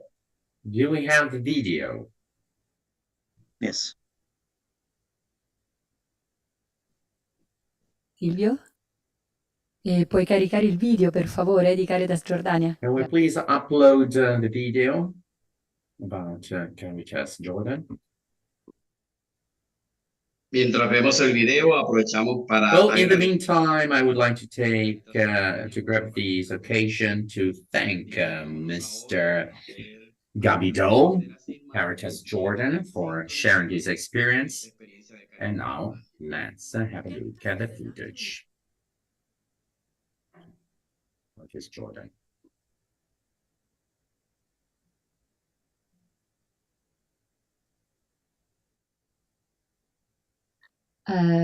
Elvi? Sí. Porque no tenemos mucho tiempo. Elvi, unfortunately, we do not have much time, so what we're going to do is the following. So we'll ask whether there are questions or if anybody's got anything to share, because we also need to take a break for the interpreters. Are we going to watch the video anyway, or aren't we going to do that? Well, I don't know if we'll have time for that, so either we move on to questions or we share here, and then we'll take a break, a 10-minute break, and we'll be back in 10 minutes. In the meantime, let's watch the video. We have it here. Which is classified as one of the largest humanitarian organizations in the world. Among more than 160 members at the grassroots in almost every country of the world. It is a member of Caritas Confederation and part of Caritas Mona region. Caritas Jordan has a long-standing experience in working with refugees, migrants, and vulnerable people across the country. As a charitable non-profit organization, it was officially established and registered in the Ministry of Social Development in 1968. The organization takes an active role in supporting refugees, migrants, local and host communities, developing emergency, relief aids, socio-economic empowerment, and socio-voluntary work programs, aiming at promoting the humanitarian integral development, justice, solidarity, and social cohesion. For over 50 years, Caritas Jordan has been responding to the needs of vulnerable and disadvantaged population in Jordan throughout a network of 26 centers existing in 9 governorates, staffed by 420 employees who are supported by around 3,000 volunteers. Throughout 2022, Caritas Jordan worked in several sectors: food and basic needs sector, including multi-purpose cash grants for winterization, emergency, food, and non-food items. Shelter and wash sector, providing services of rent, home maintenance, legal awareness, water access improvement, sewage system access improvement, and hygiene kits. Protection and counseling sector. Animators and counselors in all centers provide individual, group, and family counseling, besides group discussion, social awareness, psychosocial activity in child-friendly space rooms. Health sector. Caritas Jordan provides services that contain primary, secondary, and tertiary health care, medical assistive tools, devices and mobility aids, mother and child health care, chronic disease management, community health intervention, and medical outreach. Education sector, comprising early childhood education, inclusive learning support services, education materials, psychosocial support for parents and caregivers, and school staff training. Livelihood sector, services that cover livelihood, employability, business development, and social impact business. Youth and volunteer sector. Caritas Jordan is committed to continuing the enhancement and empowering of youth through building a social fundamental framework of social integration among different communities, addressing youth groups and local communities, including Caritas volunteers communities, local charities, students in schools and universities. Caritas Jordan has exceptionally strong relationships with the government of Jordan, UN agencies, NGOs, CBOs, and communities. It has a network of local partners, volunteers, and stakeholders, and adopts a strong internal and external referral mechanism through centers distributed across the kingdom.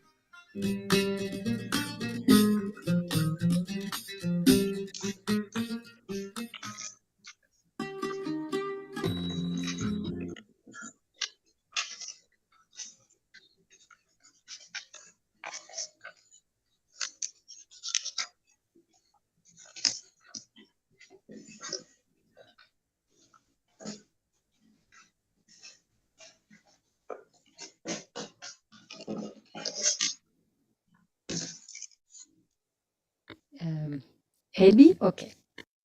Sí. Bueno, hemos podido ver. All right, so we were able to see. Yes, please go on. Yes, so I don't know if there are some questions, if there's anything to share before the break. We would like to encourage you to ask questions or to share your comments or remarks about these panel on the integration of refugees in local communities. So if you would like to participate, please try to ask very concise and short questions due to time restraints. Our panelists from Jordan and Colombia are there to answer our questions. So would you like to take the floor for remarks, questions, comments right now? Maybe the central panel can help me out. Agnes, please, you've got the floor. Agnes. Tienes que abrir tu micrófono. You need to unmute yourself. Agnes, we cannot hear you. You needed to unmute yourself.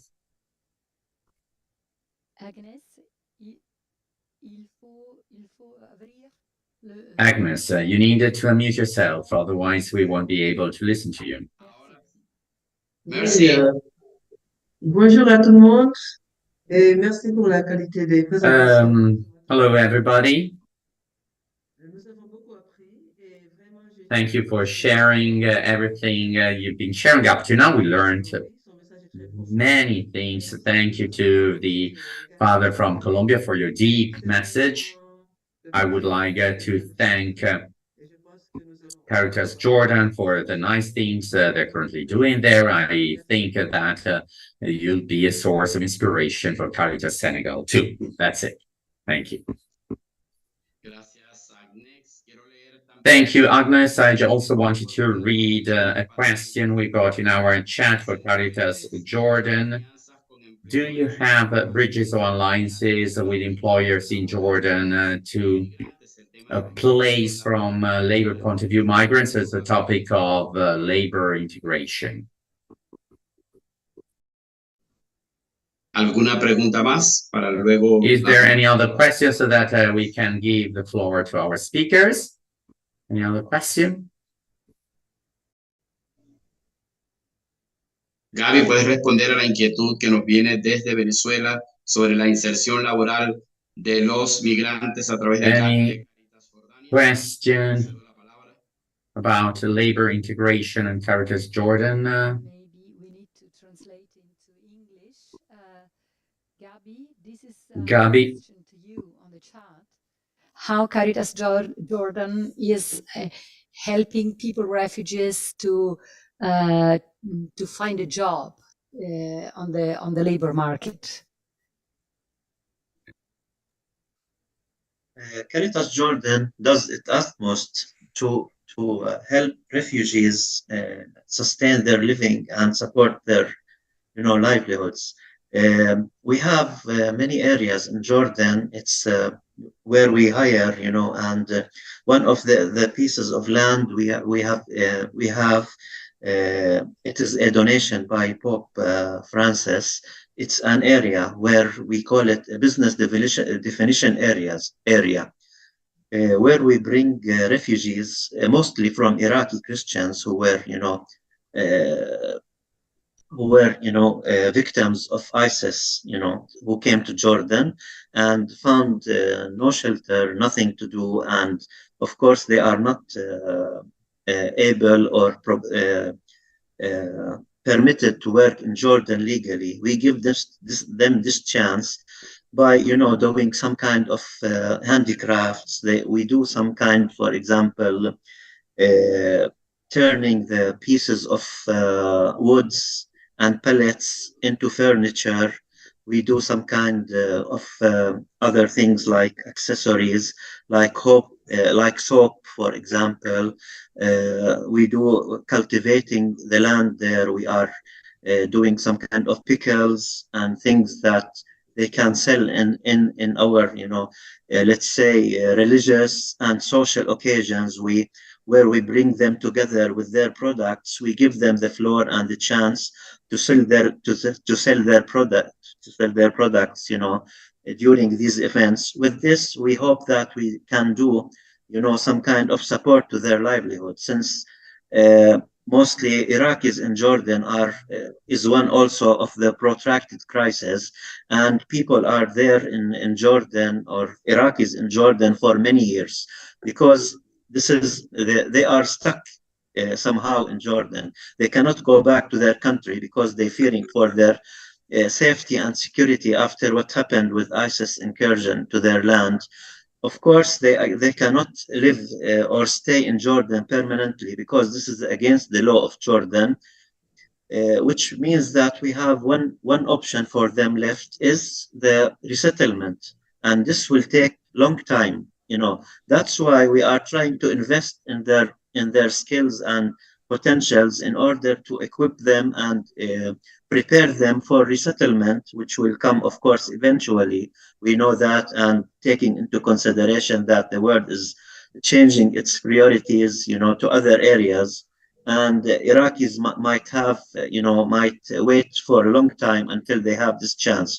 With this, we're trying to support them with these livelihood chances, give them the training, the tools that they support themselves, and they help, their families with this. I hope this is in brief the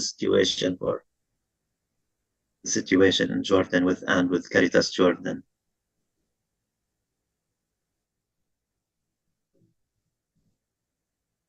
Bien, nuevamente queremos agradecer. Thank you once again, Father Flor Maria Rigonis, Calabrian priest from Colombia, and thank you, Mr. Gabido from Caritas Jordan, for your valuable contribution within this framework devoted to refugee integration in local context. I would like to restate our full conviction that a long-lasting solution for cross-border forcibly displaced persons is integration. Economic integration, that is to say, to have access to a decent and well-paid job, also based on the encyclical literature Charero Novarum. Work has a central role, but also the access to goods and services that everybody needs play a fundamental role, but also social cultural integration and ecclesial integration play a fundamental role.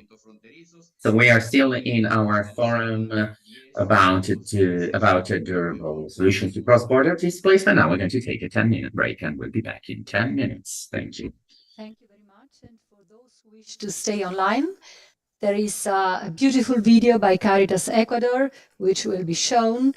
It's an 8-minute video on indigenous communities fighting against mining activities and the contamination of waters and the displacement from their own lands.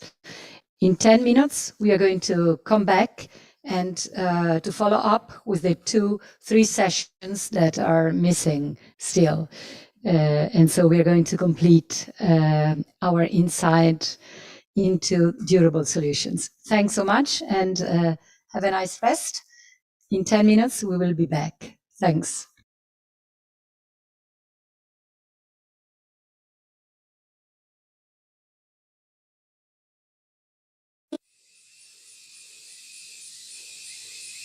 Si supieras, hermano, cuánto estoy sufriendo, cuánto estoy llorando. Que empresas mineras concepcionaron nuestras vertientes. Pobres nuestros sembríos en verano ardiente morirán sin agua. Cundirá el hambre y nuestras familias migrarán muy lejos.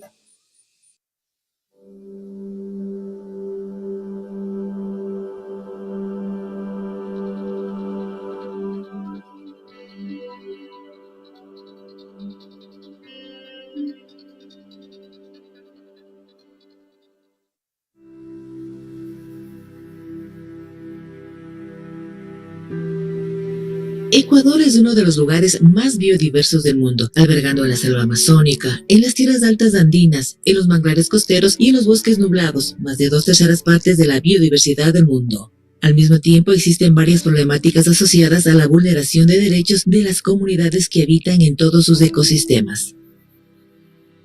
Estas comunidades han sido víctimas de las graves consecuencias devastadoras que ocasiona la minería, los derrames de petróleo y otras industrias, a lo que se le suma la falta de educación ambiental que desencadena en otros problemas como la acumulación de basura y el deficiente manejo de residuos sólidos. En este marco, entendiendo la incidencia como la organización social para influir en la decisión de políticas públicas y en la sensibilización respecto a las necesidades comunes, desde Cáritas de Ecuador se acompaña los procesos de incidencia en los territorios afectados por el extractivismo petrolero, minero y por la contaminación de los basureros. En la Amazonía ecuatoriana se han derramado más de 20.000 barriles de petróleo, afectando a más de 150 comunidades. En este proceso, Cáritas ha intervenido en 3 ejes: el ambiental, el jurídico y en la asistencia humanitaria en 12 comunidades quichuas. El último derrame es el peor porque destruyó toda la naturaleza del río, la biodiversidad. Acabó con los peces, con todo lo que había en el río. Los niños muchos se enferman, se caen con vómito, con diarrea, coge fiebre, coge gripe, no hay cómo vivir aquí. La contaminación nos dañó totalmente nuestro estilo de vida. Ahora tenemos que buscar en otro tipo de alimentación y tenemos que dejar la alimentación natural, pasar a lo que es enlatados. Tenemos que ir a comprar atunes, sardinas, así, cosas enlatadas, y eso nos perjudica a nosotros como personas quichua que siempre hemos vivido de la alimentación natural. En el marco de los impactos de la industria petrolera, en la Amazonía ecuatoriana existen más de 400 mecheros encendidos día y noche. Estos mecheros emanan gas tóxico por medio de sus antorchas.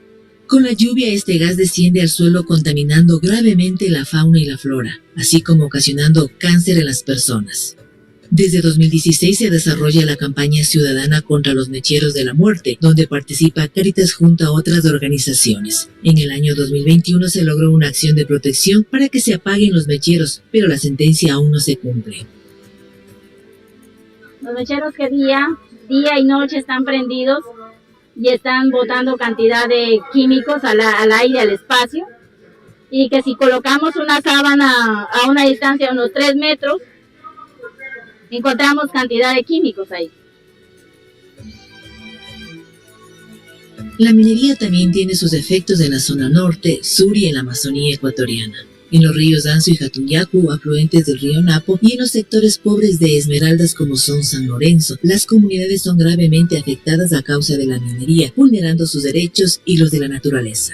El minero daña las tierras, envenenan las aguas de los ríos, todas las fuentes hídricas están envenenadas y esta cuenca que usted ve allí, la cuenca Santiago-Cayapa, que el río Santiago tiene 100 y pico de afluentes, que el Cayapa igual, todas las aguas no son permisibles para el de uso humano, ni tampoco para los animales. En muchos casos ellos utilizan mercurio y otros metales como el bórax, por ejemplo, y esto se va al agua. Las empresas mineras vierten mercurio y otros metales pesados en los ríos. Las familias que viven junto al río no pueden alimentarse ni beber el agua o usarla para bañarse porque está contaminada. Cáritas acompaña a las comunidades a través de procesos formativos que les permitan defender sus territorios y exigir sus derechos ante las instancias correspondientes. Se ha acompañado aproximadamente a 5.000 familias entre las diversas causas. En Orellana, en la vía Auca, existe la presencia de un basurero altamente contaminante. El manejo de la basura es desorganizado y sin ningún criterio técnico. Los olores son insoportables, existen animales que transmiten enfermedades y los lixiviados son arrojados a los ríos. Tras años con intentos de incidir en mejorar esta situación, el pasado agosto de 2021, la Corte Provincial de Orellana aceptó la acción de protección introducida por las comunidades La Paz, El Oro, Los Laureles y 6 de octubre, acompañadas por Cáritas. Aquí la presencia del basurero, lo que más problemas tenemos es por el olor que venía fuertísimo aquí a esta zona. Los esteros que antes eran bebibles, ahora no hay para qué agacharse a tomar agua. Ya sabemos lo que está contaminado, entonces repugna tomar agua. El agua está contaminada, entonces nosotros deseamos un aire bueno o saludable para todos. En las comunidades vulneradas, la exigibilidad de derechos y la incidencia en políticas públicas van más allá de responder a intereses patrimoniales. Son luchas orientadas a la búsqueda de medidas de protección que permitan la restauración integral de sus derechos. Todas estas acciones de incidencia tienen el objetivo de evitar la vulneración de derechos, el cambio climático y la migración forzada. Como dice Laudato Si, no todo está perdido. El ser humano aún puede volver a optar por el bien. Laudato Si 205. Por eso, compañeros, reclamemos juntos nuestros bellos ríos. Las transnacionales llevarán el agua mezclada con sangre. Pondrán sus maquinarias para hacer dinero y por millonadas. Pero esto será cuando nuestros cuerpos ciertos ya sin vida. Mejor es morir luchando y no morirse de sed.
Buenos días, de nuevo. Welcome back. Good afternoon. We're going to resume our session and we'll be talking about the protection gap in environmental displacement, which poses many challenges until we're able to find durable solutions. I'm going to give the floor now to my friend and colleague Manuela De Marco and to the following speakers. Let's check whether Marie Lovejoy is connected. Is she with us? Is she already online? Marie, are you there? That's great. And after that, we'll be watching a very interesting video from Caritas Oceania. It's a video our friends sent us. Well, it's the night over there. It's like 1, 2 a.m. in the morning, and they sent us a video. Well, welcome back, everybody. The current work session is a moment to reflect in a quick way, due to the time constraints we have, about the solutions that can be implemented or can be conceived with regards to a problem that is getting more and more pressing, matter, that is forced migration due to climate changes and due to disasters brought about by climate change or action made. This is a very hot topic. We're seeing its facts, as Cecilia said, and we're going also to watch a video from Caritas Oceania, and it will become apparent what is currently occurring in many countries all over the world. It's a topic we need to explore. It's important that we pool and collect all cases and statistics about situations that may have a displaced person or that are able to have a person falling under this category, that is the category of forcibly displaced people and migrants due to climate changes. We know that migrants due to environmental or climate problems do not fall in the category of refugees, but we know that the solutions for forcibly displaced people, migrants, are those outlined by the UNHCR. And it will be interesting to listen to Marie Lovejoy from Secours Catholique from France, who's going to present the findings on a research about this topic. And after the video, we'll be reflecting on how the solution we've heard of can be implemented. We've been talking about resettlement. We've been talking about voluntary returns and integration within local communities. And is all of these applicable, implemented to migrants due to environmental reasons? All of them are, all of these situations and solutions, all these solutions implementable or not? Can we suggest the international community to come up with something different? Well, let's start reflecting on this topic. I'm going to give the floor to Marie, and we'll come back after her speech. You have the floor, Marie. Thank you. Merci beaucoup. Bonjour à toutes, chers collègues, chers amis. Tout d'abord, Thank you. Good afternoon, everybody, dear friends and colleagues. First of all, I would like to thank you for inviting me here. We are going to talk about an essential topic in our country, that is migration due to climate change. As pointed out by the shocking presentation, the upsetting presentation by Caritas Ecuador in the video we just watched, it's important to recognize the systemic aspect of environmental degradation with effects due to the mining industry as shown by Caritas Ecuador, and as Emanuela also mentioned it, we are going to see a few of the results of the activities carried out by Caritas France together with other partner associations I'm going to mention. So we carried out a study for 2 years with Caritas Senegal and Bangladesh. In Honduras, we examined closely the effects of climate changes and environmental degradation in some regions like Bangladesh, Honduras, and Senegal. The conclusions of these report of these study are rather worrying, concerning.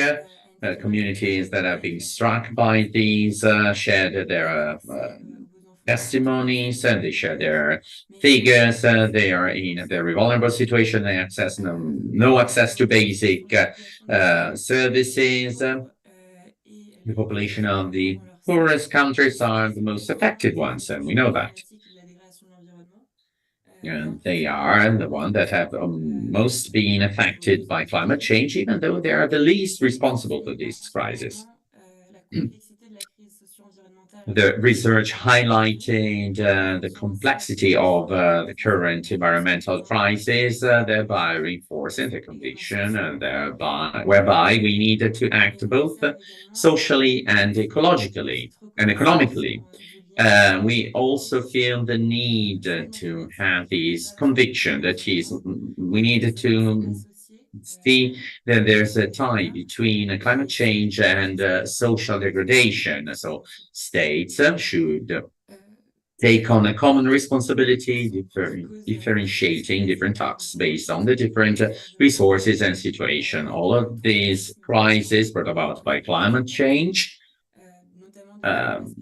causes trauma for the affected population, and it erodes the possibility of these communities to improve their economic condition, and their only solution is therefore to flee their countries, also to care for the livelihoods of their families. It is important to stress out another aspect here, that is the problems caused by climate changes. And climate changes leads to irregular and non-linear migration flows. So there can also be migration within the same country, or cross-border migrations, which can lead people to return to their communities of origin for a certain period of time. Or these people can also travel in a season-based way. So there's a non-linearity of these actions. So we needed to respond to their needs in a flexible way as a consequence. Unfortunately, we often experience that today there's not such a flexible approach. So there's an absence of a proper protection. So these movements highlight the vulnerability of affected people. And there's also a violation of their rights as a consequence of their human rights, of course.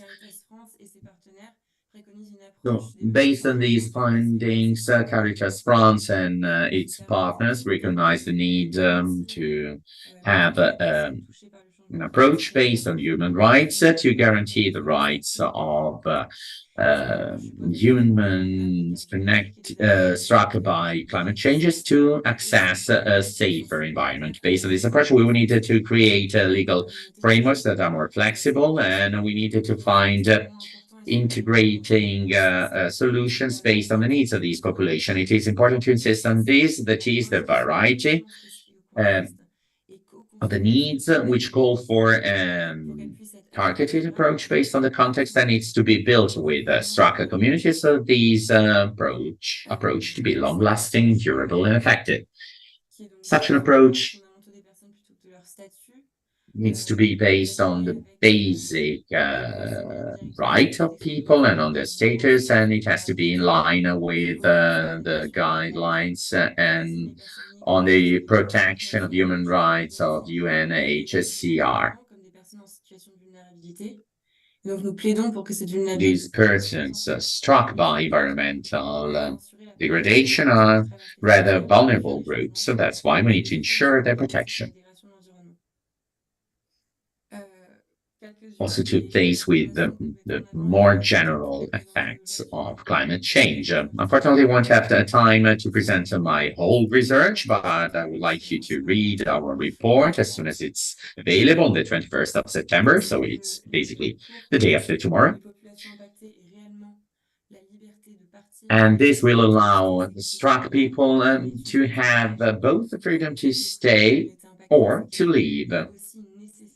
The desire to stay, it's also a desire that has been expressed in our research. To do so, we need to tackle the root causes of climate changes to allow these communities to stay in their home countries, in the countries of origins. To do so, we need to prevent and limit the causes of climate change, that is to say,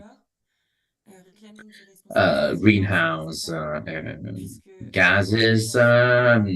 People needed to take on their responsibilities because environmental degradation is also due both to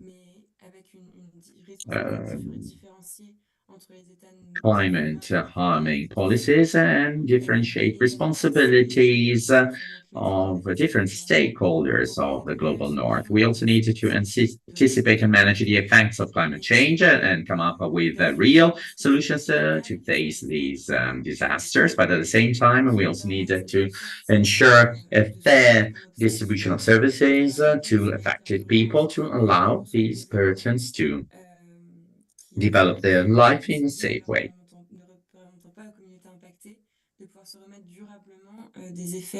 So that people will be able to find durable solutions. As far as the right to leave is concerned, the right to mobility is an essential right. We need to implement a migration policy that is flexible so that we'll be able to avoid a precarious situation of people that have been affected by climate change. And the existence of proper protection mechanisms is very important. We need to protect people also from human trafficking. And at the same time, we have to avoid these people to be exploited in the labor market. So we need to ensure the human rights like the right to choose where to live. Besides, this solution can be facilitated through the implementation of the Global Compact on Migration, the declarations of the African states. And finally,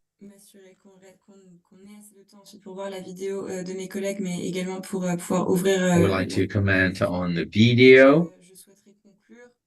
And I would like to conclude by saying that in our survey, we highlighted that there are many projects that have been developed and implemented, but that do not consult the affected communities. So these projects, as a consequence, are not completely effective, successful, as they do not take into consideration also emotional aspects or more concrete and real aspects. They are not adequate solutions because they do not consider the real needs of these populations. I'm thinking of Caritas Senegal, for example, in the community of Ketendar, where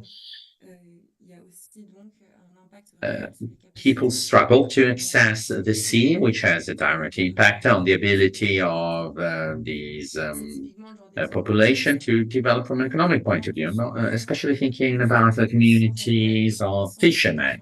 We needed to find a solution taking into account all of these aspects, thereby consulting local communities.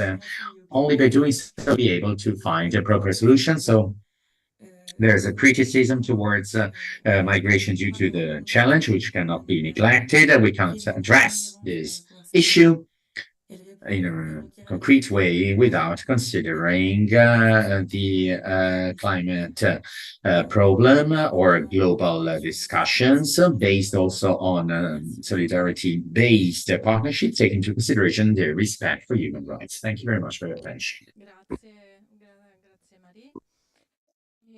Thank you very much, Marie. And now we're going to keep on talking about this topic that of the population affected by climate change. And to conclude this topic, we're going to watch a video by Caritas Oceania and South Pacific Islands. At the end of this video, due to time limits, we'll immediately give the floor to Fanny Couret, who is our colleague who's going to moderate the session on voluntary repatriation. And at the end of the second session, we'll ask questions about the topics dealt with, both in these and in the next panel. Okay? I don't know if we can upload the video by Caritas Oceania. Thank you. This is an island that belongs to us. It belongs to us as a clan, and we know we are losing it. Ursula Rakova is losing the island that her ancestors have lived on for generations. And having to move away basically breaks us. It feels that we are divided people.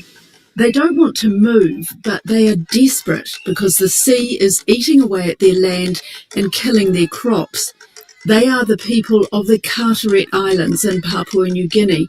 Their tragedy is shared by many communities in the Pacific and beyond.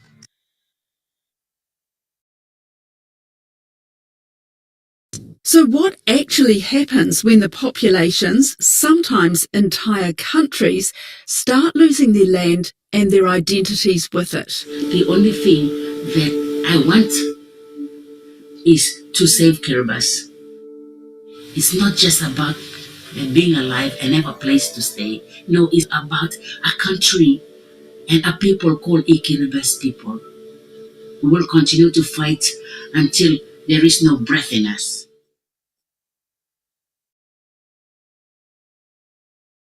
And what about things like the traditions of the Carterets? Because it's pretty special there, isn't it? I mean, one of the things is the land is passed through the generations through the women, and the women are the chiefs. Have I got that right?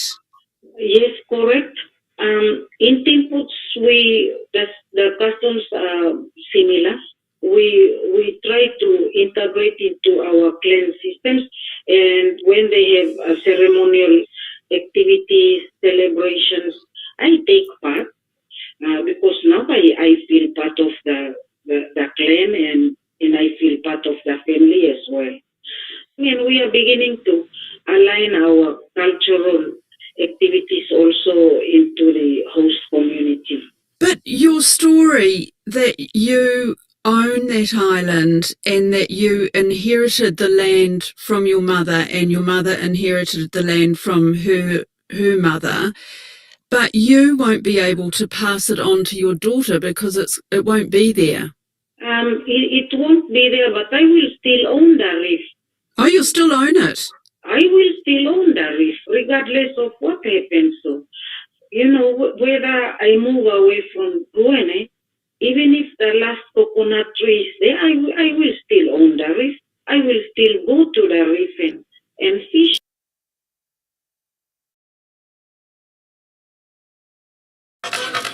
Let's look at Fiji now, because on one island alone, Vanuatu, 3 villages are being torn apart by rising sea levels, but in different ways. Serena Rakambi is the Fiji director of Caritas, and he's just been there. Windonglo is the village that was relocated 7 years ago, and since 1952, the old people in the village had started to see the changes in terms of the rise in sea level. In 2014, they were able to relocate it took them several years. It wasn't easy for them to relocate because it's the place of their birth. Their ancestors' burial ground is there. For them, their umbilical cord is buried on the ground where they were born, which is very much significant in the culture. Our umbilical cord is connected to where we were born. They've now had to go inland. They have to go inland to about 2 kilometers. So they would have had very much a lifestyle of fishing. Yes. They've gone from that to more of a farming lifestyle? Yeah, they've moved from a fishing lifestyle to more of a farming lifestyle. They still go to the sea, but the women, the children, and the men, they have to walk far to get to the sea.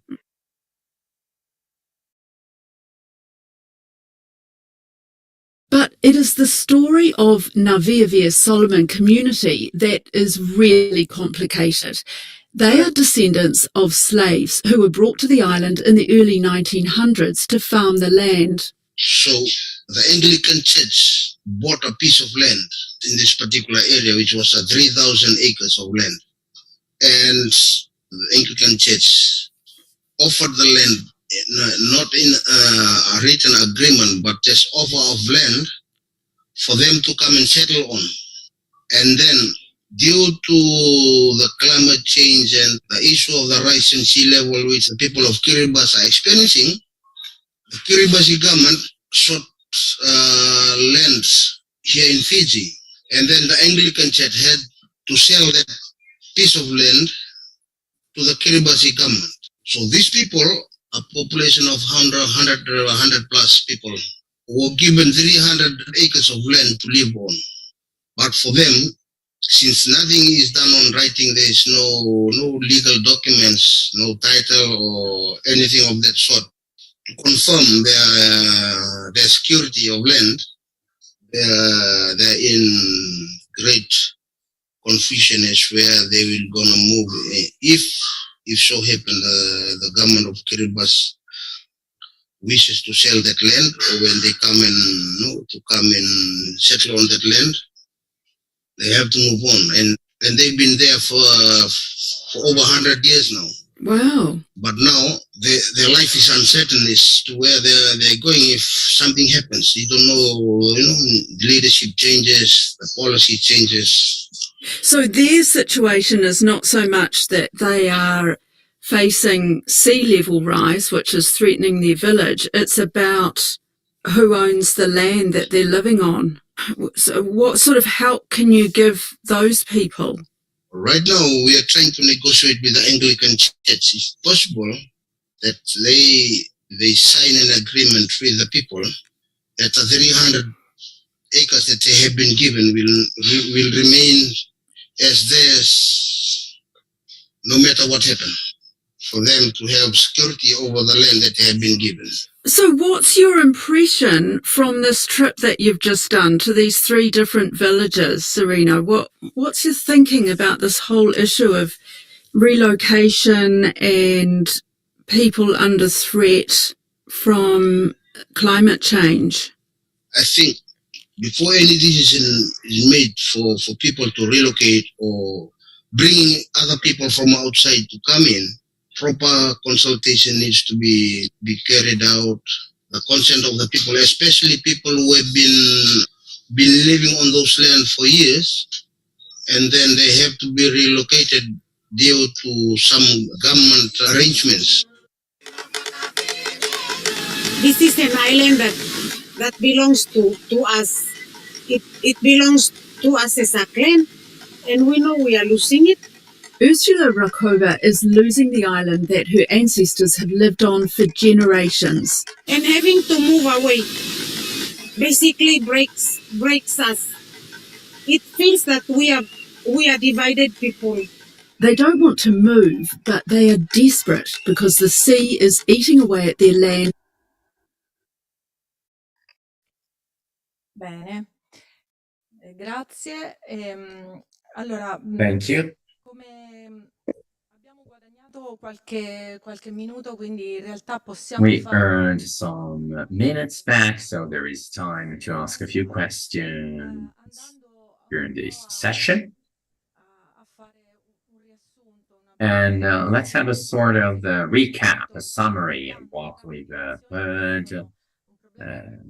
We talk about multifaceted problem. We talked about the results of the research by Secours Catholique and about how difficult it is to deal with the effects of climate changes and the changes and the migrations brought about by these problems. And then based on this video from Caritas Oceania, it is clear that there is also a problem. The problem to recognize not only from a legal or protection point of view, but there's also a problem because we're not able to give rights of citizenship or nationality to people that move to other parts of countries. So what kind of legal protection are they going to have?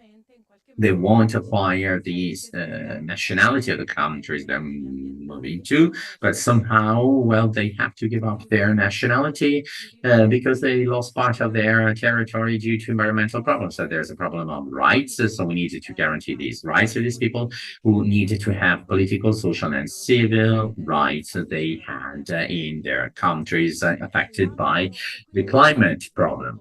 So there's also this topic, the topic of human rights, we need to pay our attention to. And then there's another problem, that is to say, how are we going to address the problems that are connected to the phenomena of climate disasters themselves? Fanny talked about the possibility of having these people to return wherever and whenever possible. It is important that we intervene not only to limit the causes of climate disasters, but we also need to reinforce facilities and to make these places and territories safer. If we study this phenomenon beforehand, it may mean that we'll be able to negotiate some solutions with communities affected by these problems. Is it possible to explore beforehand the willingness to move to other parts of territory so that we can start a voluntary migration of these communities, providing assistance and accompaniment to this process, making sure that the protection of their rights does not suffer from it. I'm also referring to the elements emerging from Fanny's report. It is important that we listen to communities that need to migrate due to security reasons, but also the opinions of host communities to avoid the creation of slums, ghettos, or accommodation situations that are not decent or dignified for people who need to work there. This is another issue that needs to be dealt with. Also, by the local characters. So we also need to pay attention to hosting communities that will possibly host these persons to ensure that this process will be as less painful as possible in the communities affected by these problems. So these are all aspects for further work that urge everybody. Well, Caritas is urging or is doing advocacy for governments and also the protection of the environment that calls for the promotion of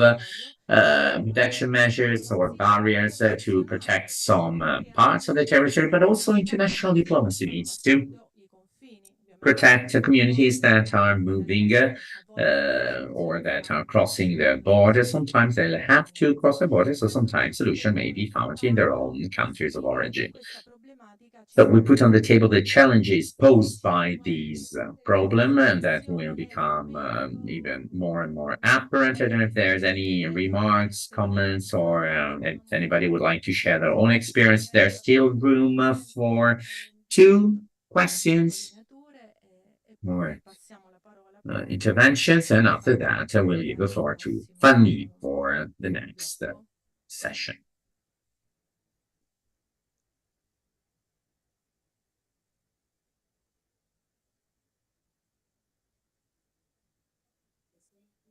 The same for people who are in the room, because we have also people here in the conference room. if you wish or someone wishes to make comments or raise questions before we pass to voluntary repatriation with Fanny Cure and our colleagues from Caritas India and Caritas Senegal.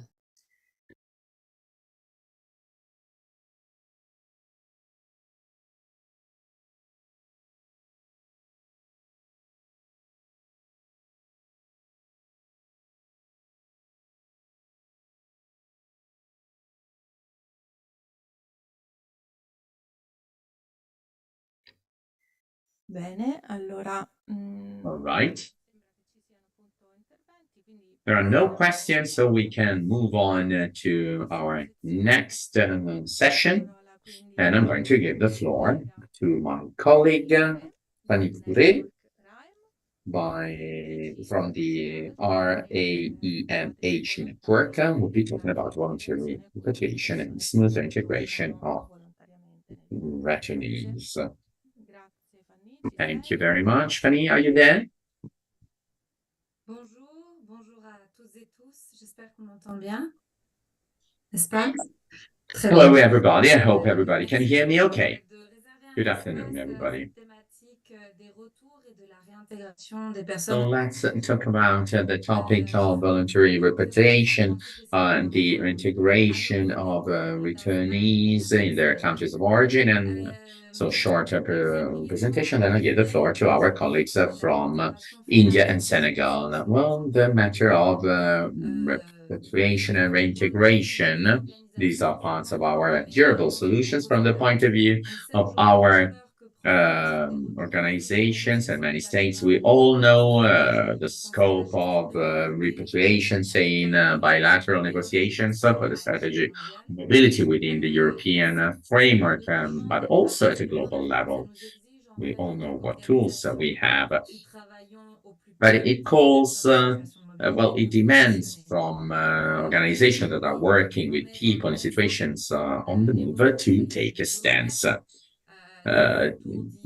Today, we include in the same group of voluntary repatriation, assisted repatriations, and expulsions. We're talking about a topic that poses a real challenge when we talk about repatriation and reintegration, which it's a challenge that is linked to the life of people. We need to work to implement repatriation and reintegration process that are able to preserve the dignity of persons. We cannot consider the repatriation as a durable solution. We need to guarantee a new beginning for people who cannot integrate when they go back to their countries, or some even dread going back to their countries of origin. So we're going to listen to the experiences of our colleagues from Caritas India, with Paul Moncheni, who's taking care of the integration of people in the New Delhi area. And then I'll give the floor to Agnes Sack from Caritas Senegal, who also deal with these topic in a country. We ask them the same questions, and they'll try to hold complementary presentations. First of all, they'll present the historic context of their activities, and after that, they'll talk about guidelines for dignified return. They'll also be talking about the challenge of their integration of returnees. So there's a short presentation that we are going to see here on the screen so that everybody can follow that. I don't know if this is not possible in order not to lose the time. Otherwise, we can start straight away with the presentation. And now I'm going to give the floor to our Indian speaker, who is going to present the actions carried out by Caritas India. We have the slides of the presentation on our screen. And so let's move on to the next slide. Thank you very much. And let's listen to it. Thanks, Fanny. And good morning, good afternoon, and good evening to all of you. Please feel free to choose the most appropriate greeting based on your time zone. And my name is Parul Sharma. I work with Caritas India as lead migration and reintegration. And I will take you through a brief presentation wherein I'll share with you the work that we do. This is with specific regard to the reintegration projects that we were implementing in the past and we are also currently implementing. Besides these reintegration projects, we also have migration projects that we are implementing within the country, wherein we deal with migrants, the inter and intrastate migrants. So here we are talking of the reintegration programs that we have. So we all know that a lot of Indians they migrate to different countries, also to Europe, a lot of them. And a recent statement by Ms. Sita Raman, who's the finance minister of our country, she mentioned that the Indians abroad have this year, for last year, for the year 2022, the Indians have contributed a remittance of $100 billion, which is 12% more of what was transferred, the remittances, in the year 2021. So with this statement, we know the kind of, the Indian diaspora that is existing in different parts of the world. Then coming specifically to the Indian diaspora in Europe, based on one of the studies, around 5 to 8% of the total population of Europe comprises of Indians. And specifically talking about Italy, a lot of Indians are engaged in agriculture and dairy related uh, services, also domestic services. And they're also involved in the public health system in Italy. And in the recent years, there's been a considerable increase in the number of Indians repatriating from European countries. And we are seeing an upward trend. And we are, that's a guess that in the near future, this number is only going to increase over a period of time. Can we have the next slide, please? Taking you through the kind of projects that we would, implemented with regard to reintegration. In the interest of time, I'll just briefly mention that we started in the year 2010 with this project called European Return and Reintegration Network. We call it ERIN. So this project was implemented with support from Caritas Internationalis Belgium, and it covered several countries like Austria, France, Germany, Netherlands, and Belgium. So we had a total of 620 cases in this program, and out of which 148 got cancelled for several reasons. Then after this, then we had the other ERIN phase 2. This started in 2018, and this again covered the same countries.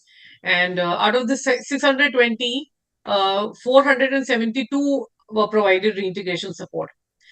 Then the other project that we had was IRMA, that's Irregular Migration Management Application. This was from 2018 till 2023 February, and wherein we had a total number of 57 cases, out of which 7 got cancelled, and the remaining 46 received reintegration support. As of now, we have an ongoing project called Frontex, which is again funded by Caritas Internationalis Belgium, and we are covering seven countries in this project: Croatia, Cyprus, Austria, Germany, Poland, Romania, and Belgium. Since April 2022, we have had a total number of 175 returnees. This is till 18th of September, till yesterday. And out of which 97 cases have been provided immediate assistance and 48 have been provided reintegration support. A lot of cases are still ongoing. They are in different stages of the reintegration plan. So it will not be possible for me to provide, the exact number of figures that are still ongoing. The mode of intervention that we work on is that our intervention projects are designed to provide comprehensive reintegration support to individuals and families returning to India after an extended period of time they've spent abroad. So the intervention, our program basically aims to provide a smooth transition back to the Indian society, and we address all their concerns, their needs, and try to provide whatever support that they need. As I was mentioning about the immediate assistance, we have two categories of support that we provide under the reintegration project. One is post arrival, wherein euros 650 euros are provided to each returnee within 3 days of return. The purpose of this is to address and to provide support for the immediate requirements, immediate needs of the returnees once they're coming back to India. For this, also a lot of our staff, they're engaged in collecting details, bank details, also getting in touch with the families and all, verifying these details, because based on our FCRA regulations in our country, we can't provide cash assistance. So this amount has to be deposited in their bank accounts. So that is one, post arrival. Then we have post return support, wherein there's a reintegration package of 2,000 euros. This is for this we have time around 6 months, because this is basically to support their livelihood. So we help them finalize the kind of work, the kind of livelihood they would like to get into. So then we help them in whatever, by means of this 2,000 euros, whatever business that they want to set up. Somebody wants to, buy a taxi for, running a taxi, or somebody wants to start a dairy business, or someone wants to start a garment shop. So then our staff is constantly in touch with them. We verify their documents, we help get quotations and all. Then and wherever, if they are procuring something, we make sure that the payment is made directly to the vendors, just to ensure that there is there's no they don't provide any fake documents, or and just to ensure that deals are all authenticated. uh, Home visits are also conducted, and then home visits are conducted at several intervals. So sometimes, the initial round, the first round of intervention that we have is wherein the staff will go and visit the returnee in their place, in their hometown. I mean, just introductory visit, wherein they will interact with them, try to ascertain from them the kind of business that they want to get into, and then in due course, they are in touch with them. And then once, even after the reintegration package is it's provided to them, even then there are follow-up visits, wherein they go, and after a certain period of time, they go and verify that the business is, it's set, and it's they're settled and established, and everything is as per plan. Then we also provide pre-departure counseling in some cases to returnees before arrival. Some of them, they often face psychosocial issues, mental health issues are also there.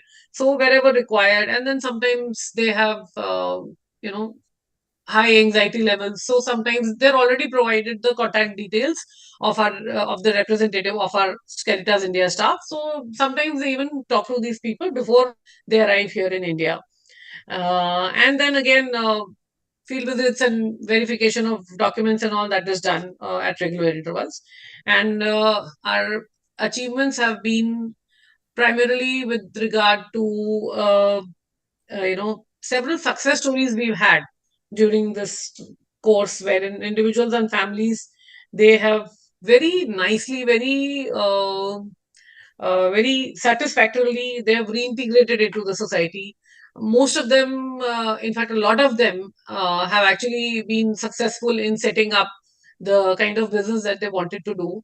And I myself have visited the field and interacted with some people who have, set up businesses with the support that we provided with this reintegration funds, and they have been doing well, and they're quite settled here. And these are the people who've come back to India after many, many years. So it's good to see their flourishing businesses. And that's all from my side. Over to Agnes.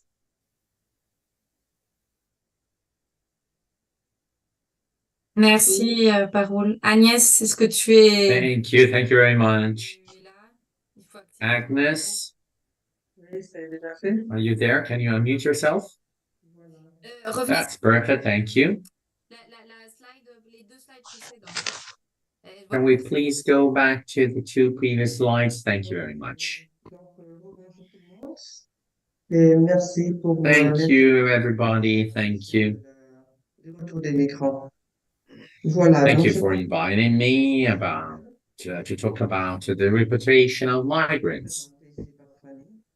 I come from Caritas, Senegal, and I'll be talking about the same topic that was introduced by Fanny. Senegal is a country of departure, transit, and host country. Well, we've seen an upsurge in migration flows over the last few years. So there was a resumption of the migrations, a massive resumption of departures by period to reach European shores via the Canary Archipelago. And there are also classical immigration countries like Italy, France, and Spain, where we have very large communities. And we have the very large communities in Senegal contributing to the economic development of these countries, and there's an impact on the national economy through remittances. Make up 13% of the GDP. I'd like to talk about now successful experiences. I'm talking about migrants who were successful, who had economic resources and go back to Senegal with their technological expertise. But today I'll be talking about repatriations especially. And I would like also to make reference to people who had to face some difficulties. But thanks to our support, we're able to take advantage of economic aid. Through Caritas Senegal, we've always been able to delegate these tasks to Paris, that is the Welcome Center for Refugees and Immigrants. And it's a facility based in Dakar. So since 2009, we've been part of the activities of these Paris, the Center for Refugees and Immigrants, that take care of the migrants who are repatriated. Our other partners are Caritas Belgium. Caritas Belgium is our main partner, but we are also in partnership with Mikado Migration Germany, and also with Vluchtelingenwerk Netherlands and the Danish Refugees Council. So what are the... Oh, sorry, Agnes, just we need to move to the next slide because we're still on the previous slide. All right, so what are the modes of intervention of Caritas Senegal? Caritas Senegal receives returnees to Senegal, but also offers return to the foreign nationals. As to, well, maybe there are people who applied for the status of refugee because of the war or because they wanted to reach countries where they thought that their life would be better. But their projects didn't end up in a successful way or wasn't successful. So in this case, the pathway of repatriation will be chosen. We also have people that are living in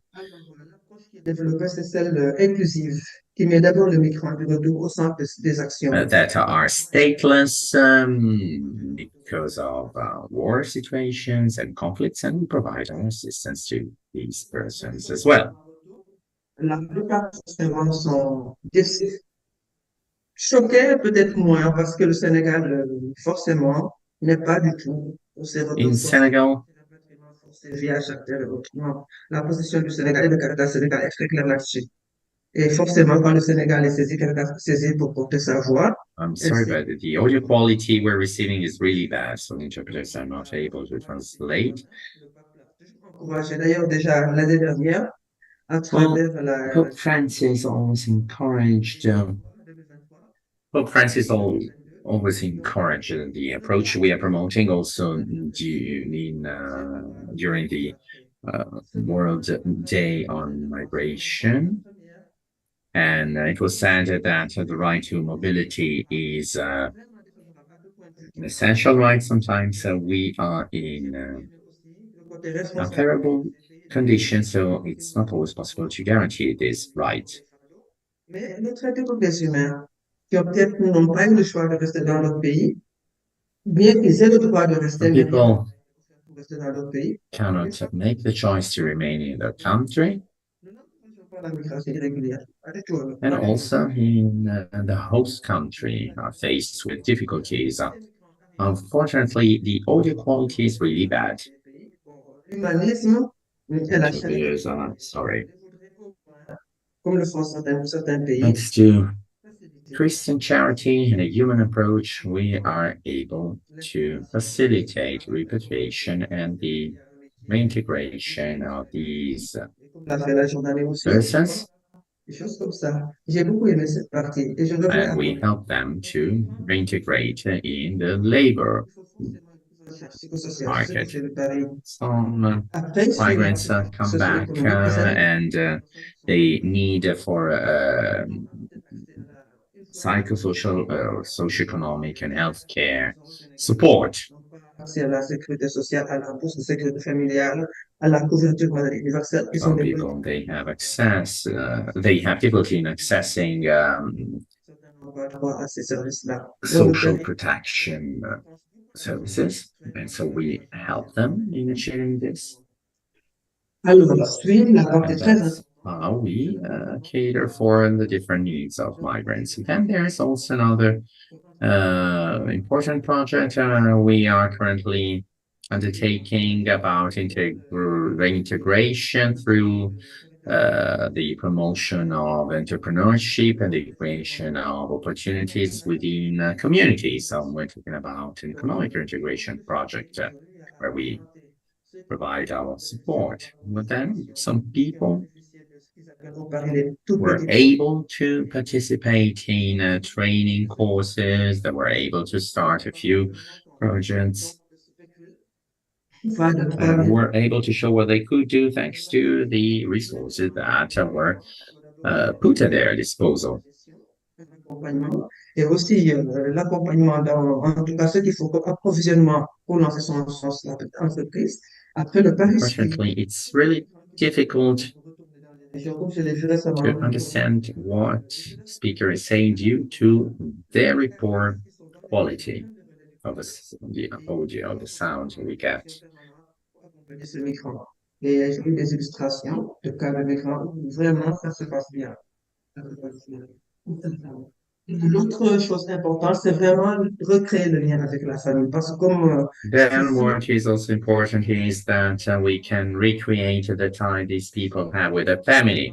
a même mis de l'argent pour migrants left with many hopes and wanted to provide a contribution to the livelihoods of their family, but weren't able to do so, and so they feel pushed away by the families that they wanted to help in the first place. And so these will lead to distance between them. We needed to be able to recover these links with the family and reconcile these people with their families. We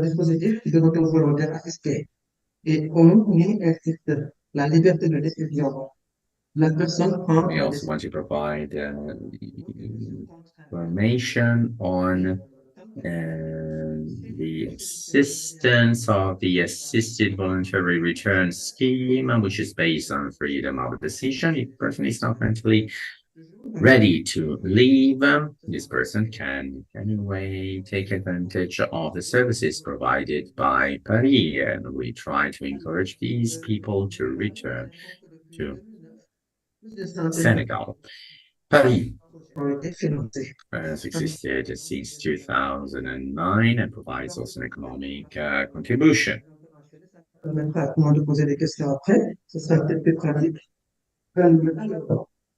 The audio quality is really bad. I'm sorry. En résumé, la personne rapatriée est au cours des actions. Mais la procédure inclusive. No, it's impossible to interpret. Sorry. The interpreters are not able to translate due to very poor audio quality issues. J'ai eu à comprendre ça lors d'un séminaire, la Belgique, où qui s'investit vraiment de façon, en tout cas, ne serait-ce que par la proximité de la langue. We also have other partnerships with Caritas Belgium. Qui s'implique vraiment dans cette préparation au retour et travaille directement. Unfortunately, it's impossible to translate, so the interpreter will stop translating. I'm sorry. It's not possible to provide a good quality service. We're sorry about that. J'ai eu à faire des visites au Paris. Et vraiment, on a même eu l'année dernière à faire ce qu'on appelle une MSP, une mise en situation professionnelle. Genre, contexte grandeur nature où des migrants sont venus par rapport à différents postes de service qui sont délivrés au niveau du Paris. Et j'ai resté vraiment ce grand respect. Ils sont kiffés, ils sont préparés, ils sont formés, mais ce grand respect envers la personne du migrant, désespéré et déçu, et qui se pose des questions aussi. Moi, je dois partir, moi, je dois rester au Sénégal. Agnès, Oui. Je dois intervenir parce Oui, si vous voulez. il y a des problèmes pour les traducteurs qu'ils ne t'écoutent pas bien. Alors, peut-être on peut aller avant avec les autres questions. Sorry, Ignace, but we cannot hear you properly. So the interpreters are not able to translate what you're saying, and then we do not have much time left, so we have to move to the questions. Maybe we can move on to the other questions. Unfortunately, the interpreters cannot hear you very well. Comme tu t'es un peu avancé sur les questions, je pense que c'est une question You've been already talking a bit about the questions. Unfortunately, there are some technical problems. It's not a matter of the volume of your voice, it's just a matter of the quality of the internet connection. So I'm going to suggest to do this. It was really interesting. It would have been interested to listen to your elements about repatriation while we wait for your connection to recover. I'd like to give the floor. S'il vous plaît. I would like to move on to the next slide.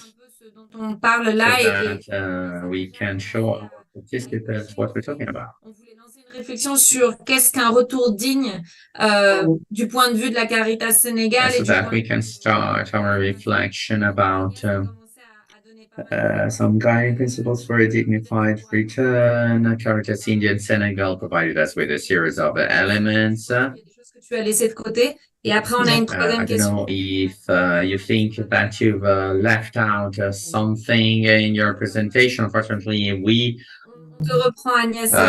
are quite late. À toi, timetable, so I don't know if you got anything to add. We're going to give back the floor to Babu, our Indian colleague. You got the floor back. Hi. Okay.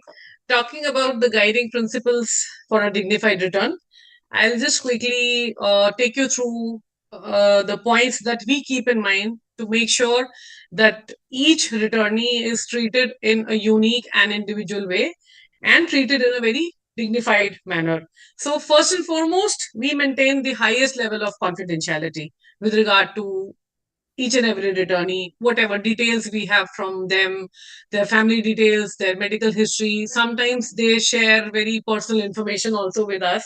So we maintain confidentiality. Then, as I mentioned, we also provide pre-departure counseling in some of the cases before their arrival in India. And we also coordinate with the returnee before their arrival. Coordinate not only with the returnee, but many a times even with their family members in different states of India. And this we do just to know the returnee better so that we are able to address all their needs. And sometimes they often have emotional or medical health conditions or, some mental issues, psychological issues. So we take care of those issues and whatever circumstances that they are in. Then we make sure that whenever a returnee requires some medicine, some medical attention, specific needs that they have with regard to medical conditions, that we take care of. We have a very organized system of documentation, and we also take consent from the returnee before we initiate interaction with their family members. And if in case the returnee is not reachable, then we establish contact with family members just to explain them the process and how and the kind of support that we are going to provide and how it is going to take place. Uh, Coordination of families is often done with the through the state level Caritas India staff. Preparing the family members for the arrival of the family members, because a lot of them, they come back to India after many years. So that's also very important to coordinate and to discuss with the family members about all these things. Then our staff often accompanies these returnees whenever they stay in some far flung areas, hometown. They stay in. Recently, one of my colleagues accompanied a person who was coming back from Romania, I guess, had some medical condition, so he went to the state of Uttarakhand just to drop the returnee. So these are the kind of things that we ensure, and we strictly adhere to our guidelines to ensure that they have a dignified return. So that's from Caritas India's side with regard to the dignified return.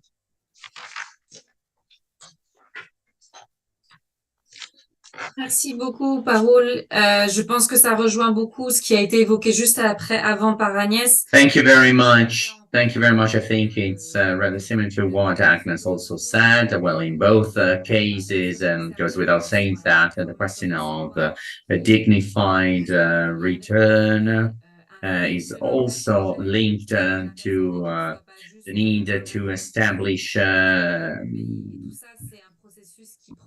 connection with your family. It's important to allow people to reach people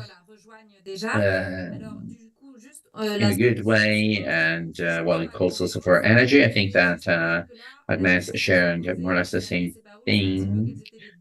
And as to the next slide, we'll be talking about the challenges for reintegration. So as soon as the returnees go back home, so what are the essential elements that are actually working for the integration of returnees? Agnes, would you like to say something about that? You have to unmute yourself. I hope that the connection in the meantime has improved and it's better, and we can hear you better. Unfortunately, the sound is still really bad. It's impossible to translate or something. Même si elle a eu à entrer de façon irrégulière ou illégale dans un territoire pour le sien. Alors, donc, pour les défis, Caritas Sénégal lance comme défi, donc, a comme défi la prise en charge des personnes souffrant de problèmes psychosociologiques. Vraiment, parce que certains de ces migrants sont assez perturbés quand même, ces migrants de retour. L'équipe est bon, à force de pratiquer et d'être formés aussi, de bénéficier de séminaires, mais c'est pas forcément des médecins et des psychologues. Peut-être qu'on aurait besoin de s'attacher de ces spécialistes-là. L'implication des différentes Caritas internationales. Là où il y en a besoin d'accompagnement des migrants de retour, pays de retour. Donc, on a Caritas Sénégal appelle à beaucoup plus de links entre ces Caritas. Donc, de pays d'accueil et maintenant de pays de retour. Alors, l'implication des Caritas locales, c'est pour l'accompagnement des migrants de retour dans les différents pays. Donc ça, c'est à l'échelle micro, échelle locale. Le renforcement des budgets de réintégration pour financer des projets structurants et un impact sur la communauté, c'est pour créer quelques emplois au niveau local. Là, je souris en me disant, Fanny connaît ma position par rapport à ça. Je serais vraiment fier un jour de savoir qu'en tout cas, 90% des besoins de nos pays africains, des besoins de nos migrants de retour sont pris en charge à l'échelle locale. Et la dernière position, ou le dernier défi, c'est former les migrants de retour à l'entrepreneuriat pour les aider à mieux gérer leurs ressources et leurs projets. Parce que bon, pour ceux qui nous parviennent, ça se passe bien, mais on ne peut pas dire que ça se passe à 100% bien. Parce qu'il y a quand même le Paris est à Dakar. Ceux qui acceptent de retourner au fond du Sénégal, comme je l'ai vu à Tambacounda ou autre, sont pas très nombreux. Ils veulent rester en ville. Le Paris n'a pas forcément l'équipe en termes de ressources humaines pour faire tous les déplacements tout le temps pour aller surveiller. Les Paris responsabilisent, assurent la transparence du point de vue gestion financière de l'argent qui est versé, mais on ne peut pas aussi dire que tout est rose à 1000%. Donc, il faudrait que ces migrants soient davantage formés pour pouvoir s'autonomiser et gérer quand-même leurs fonds. Agnès, excuse-moi de nouveau, mais il y a des problèmes avec la traduction parce qu'on n'écoute pas bien. Alors, si Fanny peut... Agnes, we're really sorry, but unfortunately we're not able to interpret or translate what you're talking about. So maybe Fanny can sum up what you just said, so that the interpreters will be able to interpret it. De l'intervention qu'on pourra Yes. transmettre et puis vous And interested people will also be able to receive a presentation about this topic. As to the first part, it's about people who have experienced very fragile situations. Sometimes, people, they have to undertake a very complex migration route. So, and many people are traumatized. And there's also the matter of the connections between the different Caritas organizations, between the countries of origin and the host countries, and more coordination, more exchanges are necessary. du parcours de la We personne. all need to mobilize as on the topic of repatriations and the returns of people, and that's also made reference to budget. It means that, of course, we also need to accompany people in their integration. It's a lengthy process. It won't happen in 2-3 months. It calls for time.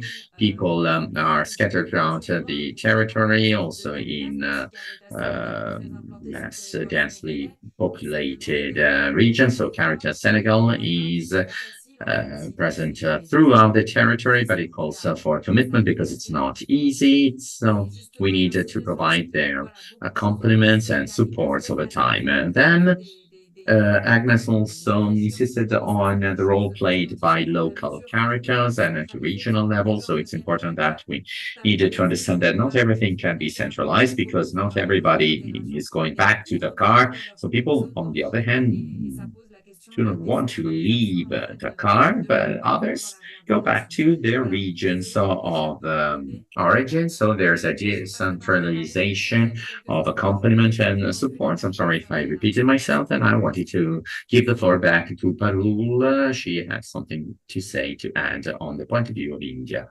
And then we move on to questions. So I'm going to give the floor to Parul. Hi, back again. Okay, talking about the challenges that we face quite a number of challenges, in our pursuit of providing reintegration support to the returnees. And first and foremost, the most commonest challenge we face is that the returnees, they don't know much about the kind of support that they can expect from Caritas India. So sometimes there's a mismatch, they are assuming something else. And then, once we tell them the kind of support that we are going to provide, so at times there's a mismatch. Then health, happens to be a major area of concern. Health, both in terms of physical health as well as mental health. So they often have health issues. So that's one of the, again, prime, challenges that we face. And also, a lot of times, the kind of medications that they're taking in other countries, so that differs when they come here to India. So the medication has to be changed. So those things are also, quite challenging to manage. Then, besides that, a lot of returnees do not provide their contact details, which makes it very difficult for us to verify. And because both the post-arrival and the post-return support that we provide, these are, or both are time-bound, especially the immediate assistance that has to be provided within 3 days. So it's very challenging for our team. Sometimes we don't have their contact details, so it's very difficult to, sometimes have access to them or to verify details. And sometimes they send incorrect bank account details. So those are the challenges. Then mostly because they're coming back after long periods of time, so they need work immediately to sustain. And some of them were coming back with families, even though we have this immediate assistance support that we provide, but even then it's difficult. They need work immediately. Then many a times returnees are not very clear as to what kind of work that they would want to get into with regard to the reintegration package, the support that we provide. So it takes them time, and also because if they are coming back to India after a very long time, so the kind of country India was at that time when they left, and now when they come back, there's a vast difference. So then that again becomes difficult, and sometimes they just get baffled because of the change, and in the change of scope of work, uh, specifically because many a times if they're the kind of work that they're doing there, and like I came across a person in the state of West Bengal who was working in a restaurant there. So he came back to India and he thought he'll work here also in a restaurant. But the restaurants there, the restaurant here, the kind of food there and the kind of food here, there's a lot of difference. So then it becomes difficult. They also get quite confused. And returnees also lack knowledge about the procedures. Parul, il va falloir terminer parce qu'on me dit on a trop de retard. I'm sorry, Pearl, but we need to finalize our session because, well, it's pretty late. I'm really sorry. We need to wrap it up if it's possible. I'm sorry if I barged in. Sure. Give me 30 seconds. So returnees, they often lack knowledge about the legal procedures, about the identity documents that's supposed to have, the bank account details and the banking procedures, which often leads to delays in the necessary documentation that we have to follow and in the finalization of reintegration plans. That's it. Thank you.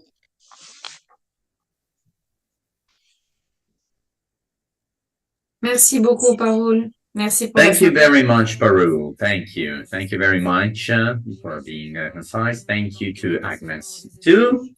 I don't know if there's still time for a few questions. Unfortunately, we probably only have hardly time, so I'm going back.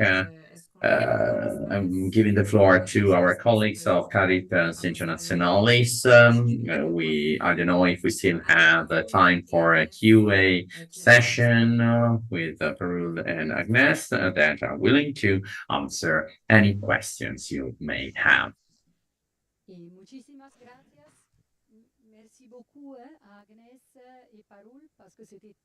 Thank you very much, Parul and Agnes. It was really interesting. Thank you. Unfortunately, there were some connection problems. It's been really interesting. So we're going to go back to these topics in a specific way. We'll be doing so during a workshop so that we have enough time to interact with participants, because it's a really crucial and essential topic and a controversial topic too. There are plenty of things to say, and it can also lead some criticisms in a way. So we'll go back to this topic in the short future, and I'm going to move to our last session because we do not have much time left, and I'll be speaking Spanish now. All right, so we are coming to the end of our meeting, but before we wrap things up, we wanted to give you an update about the Red Clamor and CI delegation, and about the global migration force and how we can join forces so that we can play a vital role during the global migration forum that is going to take place until the 15th of December of Geneva, so that we'll be talking about migrants and forcibly displaced persons. It's fundamental to monitor the compliance of the global compact on migrations. I'm going to give the floor to Floriana Polito, CI delegation in Geneva, and Mr. Elvi Monzan, who's coordinator Red Clamor, which is coordinating network with other networks within this forum. I'm going to give them the floor for them to provide us an update, a very short update, because we are running out of time, but it's going to be very important for all participants and then for those and for all those who will be able to listen to the recording. I'm going to give the floor to Floriana. Thank you very much, Cecilia. I can also give them the floor to Elvi. So as Cecilia has just reminded, the second edition of the Global Refugee Forum is going to take place in Geneva on the 13th through the 15th of December this year. It is co-hosted by the permanent missions, so by the government of Switzerland, Colombia, France, Japan, Jordan, Niger, Uganda, together with the Office of the United Nations, of the High Commissioner for Refugees, sorry. So I briefly recall the 4 objectives of the Global Compact on refugees, which obviously the Global Refugee Forum is supposed to promote and also to support all stakeholders to advance. So the 4 objectives of the Global Compact on refugees are ease pressure on host countries, host communities, enhance refugee self-reliance, expand access to third country solutions, and support conditions in countries of origin for return in safety and dignity.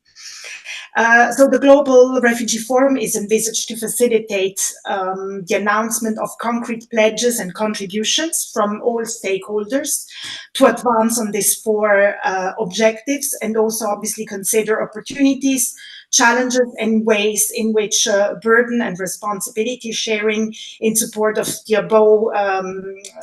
above mentioned objectives of the Global Compact on refugees can be enhanced. So the priorities in the lead up to the Global Refugee Forum in December include taking stock of progress in the implementation of the pledges, which were announced back in 2019, so the first Global Refugee Forum, and then obviously also the development of new pledges and commitments that are in line with the GCR objectives and principles. And it will also obviously provide space for participants to share good practices, to inform and inspire further burden and responsibility sharing, and facilitate comprehensive responses to major refugee crises. So through also the sharing of good practices, stakeholders can learn from one another about what works well, what can be also replicated in other contexts, and what can be scaled up with further support. So, as I said, sharing of good practices can inspire others to develop innovative and impactful pledges and contributions that can be announced during the Global Refugee Forum in December. And by way of example, and also just to make the connection with what was said previously, back in 2019, together with Caritas Italiana, we have coordinated with the Italian government to present the good practice on humanitarian corridors. And obviously we are hoping that we could replicate this experience, including, the more recent updates on labor pathways and the university corridors Oliviero has mentioned previously, so that we can bring this at the next Global Refugee Forum. And why not? This could potentially be a Caritas pledge on how we expand within the Caritas Confederation this practice. But this is something that we need obviously to discuss internally. But I think that we had good food for thought today, on potential pledges that we could bring forward as a Caritas Confederation. And then obviously also I would very much encourage all Caritas members who are actively engaging and assisting refugees and sharing their good practices and share this on a dedicated space. I will then share through Cecilia the link where you can share this information and share good practices that are relevant and that can contribute in the advancement of the 4 objectives of the Global Compact on refugees. And I really want to emphasize that what we need is practical and very concrete solutions that can change refugees' lives and bring also, these durable solutions we were talking about. So I really encourage Caritas members to engage if there is interest to do so, given the richness of the Caritas Confederation. Then maybe just wanted to briefly mention that we are already engaging in a few pledges, joint pledges, together with other stakeholders, including with UNHCR, other representatives of civil societies, FPOs, including some of them are sitting there in the room. I'm thinking of JRS, the Scalabrini, the International Catholic Migration Commission, and then obviously also the Red Clamor, to name but a few. So we will obviously hoping to coordinate, so to bring also a collective and joint message from the Church, coordinating also with the permanent mission of the Holy See to the United Nations here in Geneva, to make sure that we bring also, and we put emphasis on the 4 verbs of Pope Francis, so integrating, promoting, welcoming, and protecting. And then, so as I said, we are already engaging in a few pledges. One of the joint pledges, one of these is one around localization, with a focus on inclusion of local civil society actors. I won't give the details, just in the interest of time. And then obviously we are also hoping to be more involved and provide a contribution from a Caritas perspective on complementary pathways and resettlement, as Caritas Europa, so Leila has mentioned previously, with the support also of Caritas Italiana and Caritas Belgium, who have offered kind support. And then recently, the Special Rapporteur on Trafficking in Human Beings, which is a mechanism of the Human Rights Council, so not directly linked to UNHCR, but it's good that we create these bridges with other mechanisms of the UN, has just recently announced that the mandate will engage in the Global Refugee Forum and probably put forward a pledge on the protection of refugees, which are particularly obviously victims of trafficking, as we know. And so Caritas, with the support of CodeNet, we are exploring also an option to be more vocal and provide a contribution from the Caritas CodeNet perspective. So I'm giving now also briefly the floor to Elvi, who can also explain a little bit more how the Red Clamor has been engaged in the preparatory process of in the lead up to the Global Refugee Forum. Jointly with Caritas, we are planning joint activities, including potentially a statement to be delivered in the plenary session if the opportunity becomes available, and then obviously also maybe different side events, including one with the Red Clamor. Elvi, te doy la palabra, por favor. I'm giving you back the floor. The floor back to you.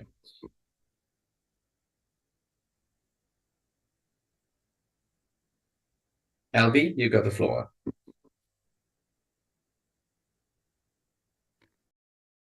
Elvi, ¿estás presente? Elvi, can you hear us? Are you there?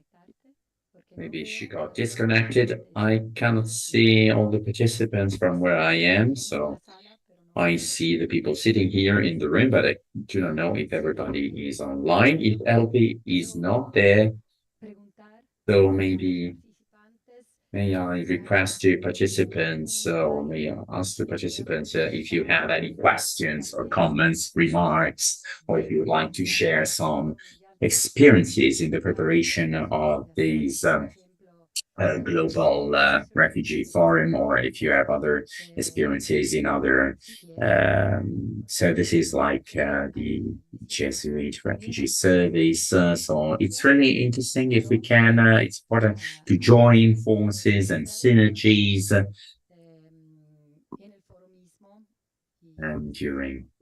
and it's important to do so before and during the forum.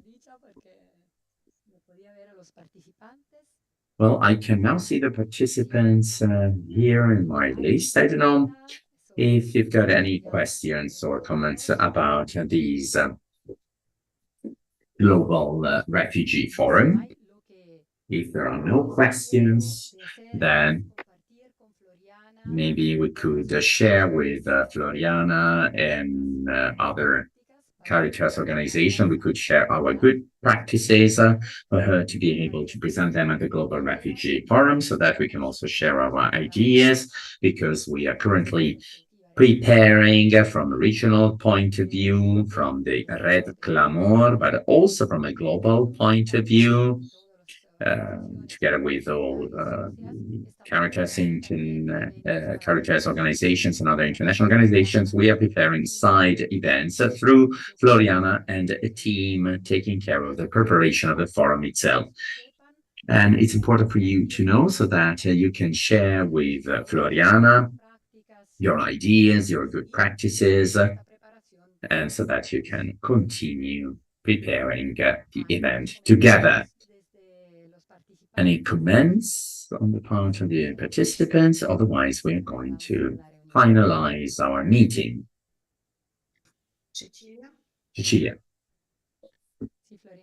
Yes, Floriana? I understand that Elvi had to leave, so but maybe I will just say just a couple of words on what we are doing jointly with Red Clamor. So Red Clamor has been invited by UNHCR to join NGO UNHCR reference group, which was tasked together with other big NGO networks, both at the global and regional levels, to help shape the agenda of the Global Refugee Forum. So we have, as a Caritas, we have two entry points, one through the Red Clamor at the regional level, and then another one through the International Council of Voluntary Agencies, ICVA, to bring a bit, to share our contributions. So with the Red Clamor, we were thinking of hosting a side event during the Global Refugee Forum itself, on the occasion of the anniversary of the Declaración de Cartagena. So we are obviously working with relevant stakeholders, Caritas from the Red Clamor in the region, to prepare for this event, and we will obviously share more information in due course. Muchísimas gracias, Floriana. Thank you very much, Floriana. And now thank you for your perspective from Latin American and the Caribbean. Thank you all very much for your patience, your participation. Really admired and marveled at what you do. It's been a very long journey, many hours devoted to these topics, but it's been very fruitful to have an overview of all the aspects of these durable solutions. We still want to look into more detail the aspects of durable solutions over the next few months, so that we can have joint advocacy actions at a local, national, international level. We won't miss all of these contributions, because we'll make sure that everything becomes even more specific, and that our durable solutions will become even more specific and targeted. We've got important projects in the Global Refugee Forum. We also have the COP28 on climate, environmental, displaced and migrants, and the Global Forum on Migration and Development in Geneva in February 2024. And then until November, and then in November, we'll have the declaration of the Cartagena Declaration on Refugees. It is a regional declaration at Latin American, Caribbean regional level, but it's an innovative one, which can serve as an example for many regions of the world. We can coordinate our advocacy action, because there is strength in numbers. So let's keep walking together. A hug to all of you, and until the next stage of our journey. And thank you so much for keeping walking together until this very late hour for many participants, because we have to consider that in Asia or Peru, I don't know what time it is there, but it must be pretty late there, I guess. So we really appreciated your participation from all over the world. And thank you very much for your efforts, and thank you to the moderators, to the speakers, and to everybody who participated in an active way and that will be taking part in other more specific events. And we'll meet again at the Global Refugee Forum, where we hope we'll be able to see many of you in Geneva. Thank you. A hug to all of you once again, and until the next stage, until our next event. Thank you very much, and bye-bye.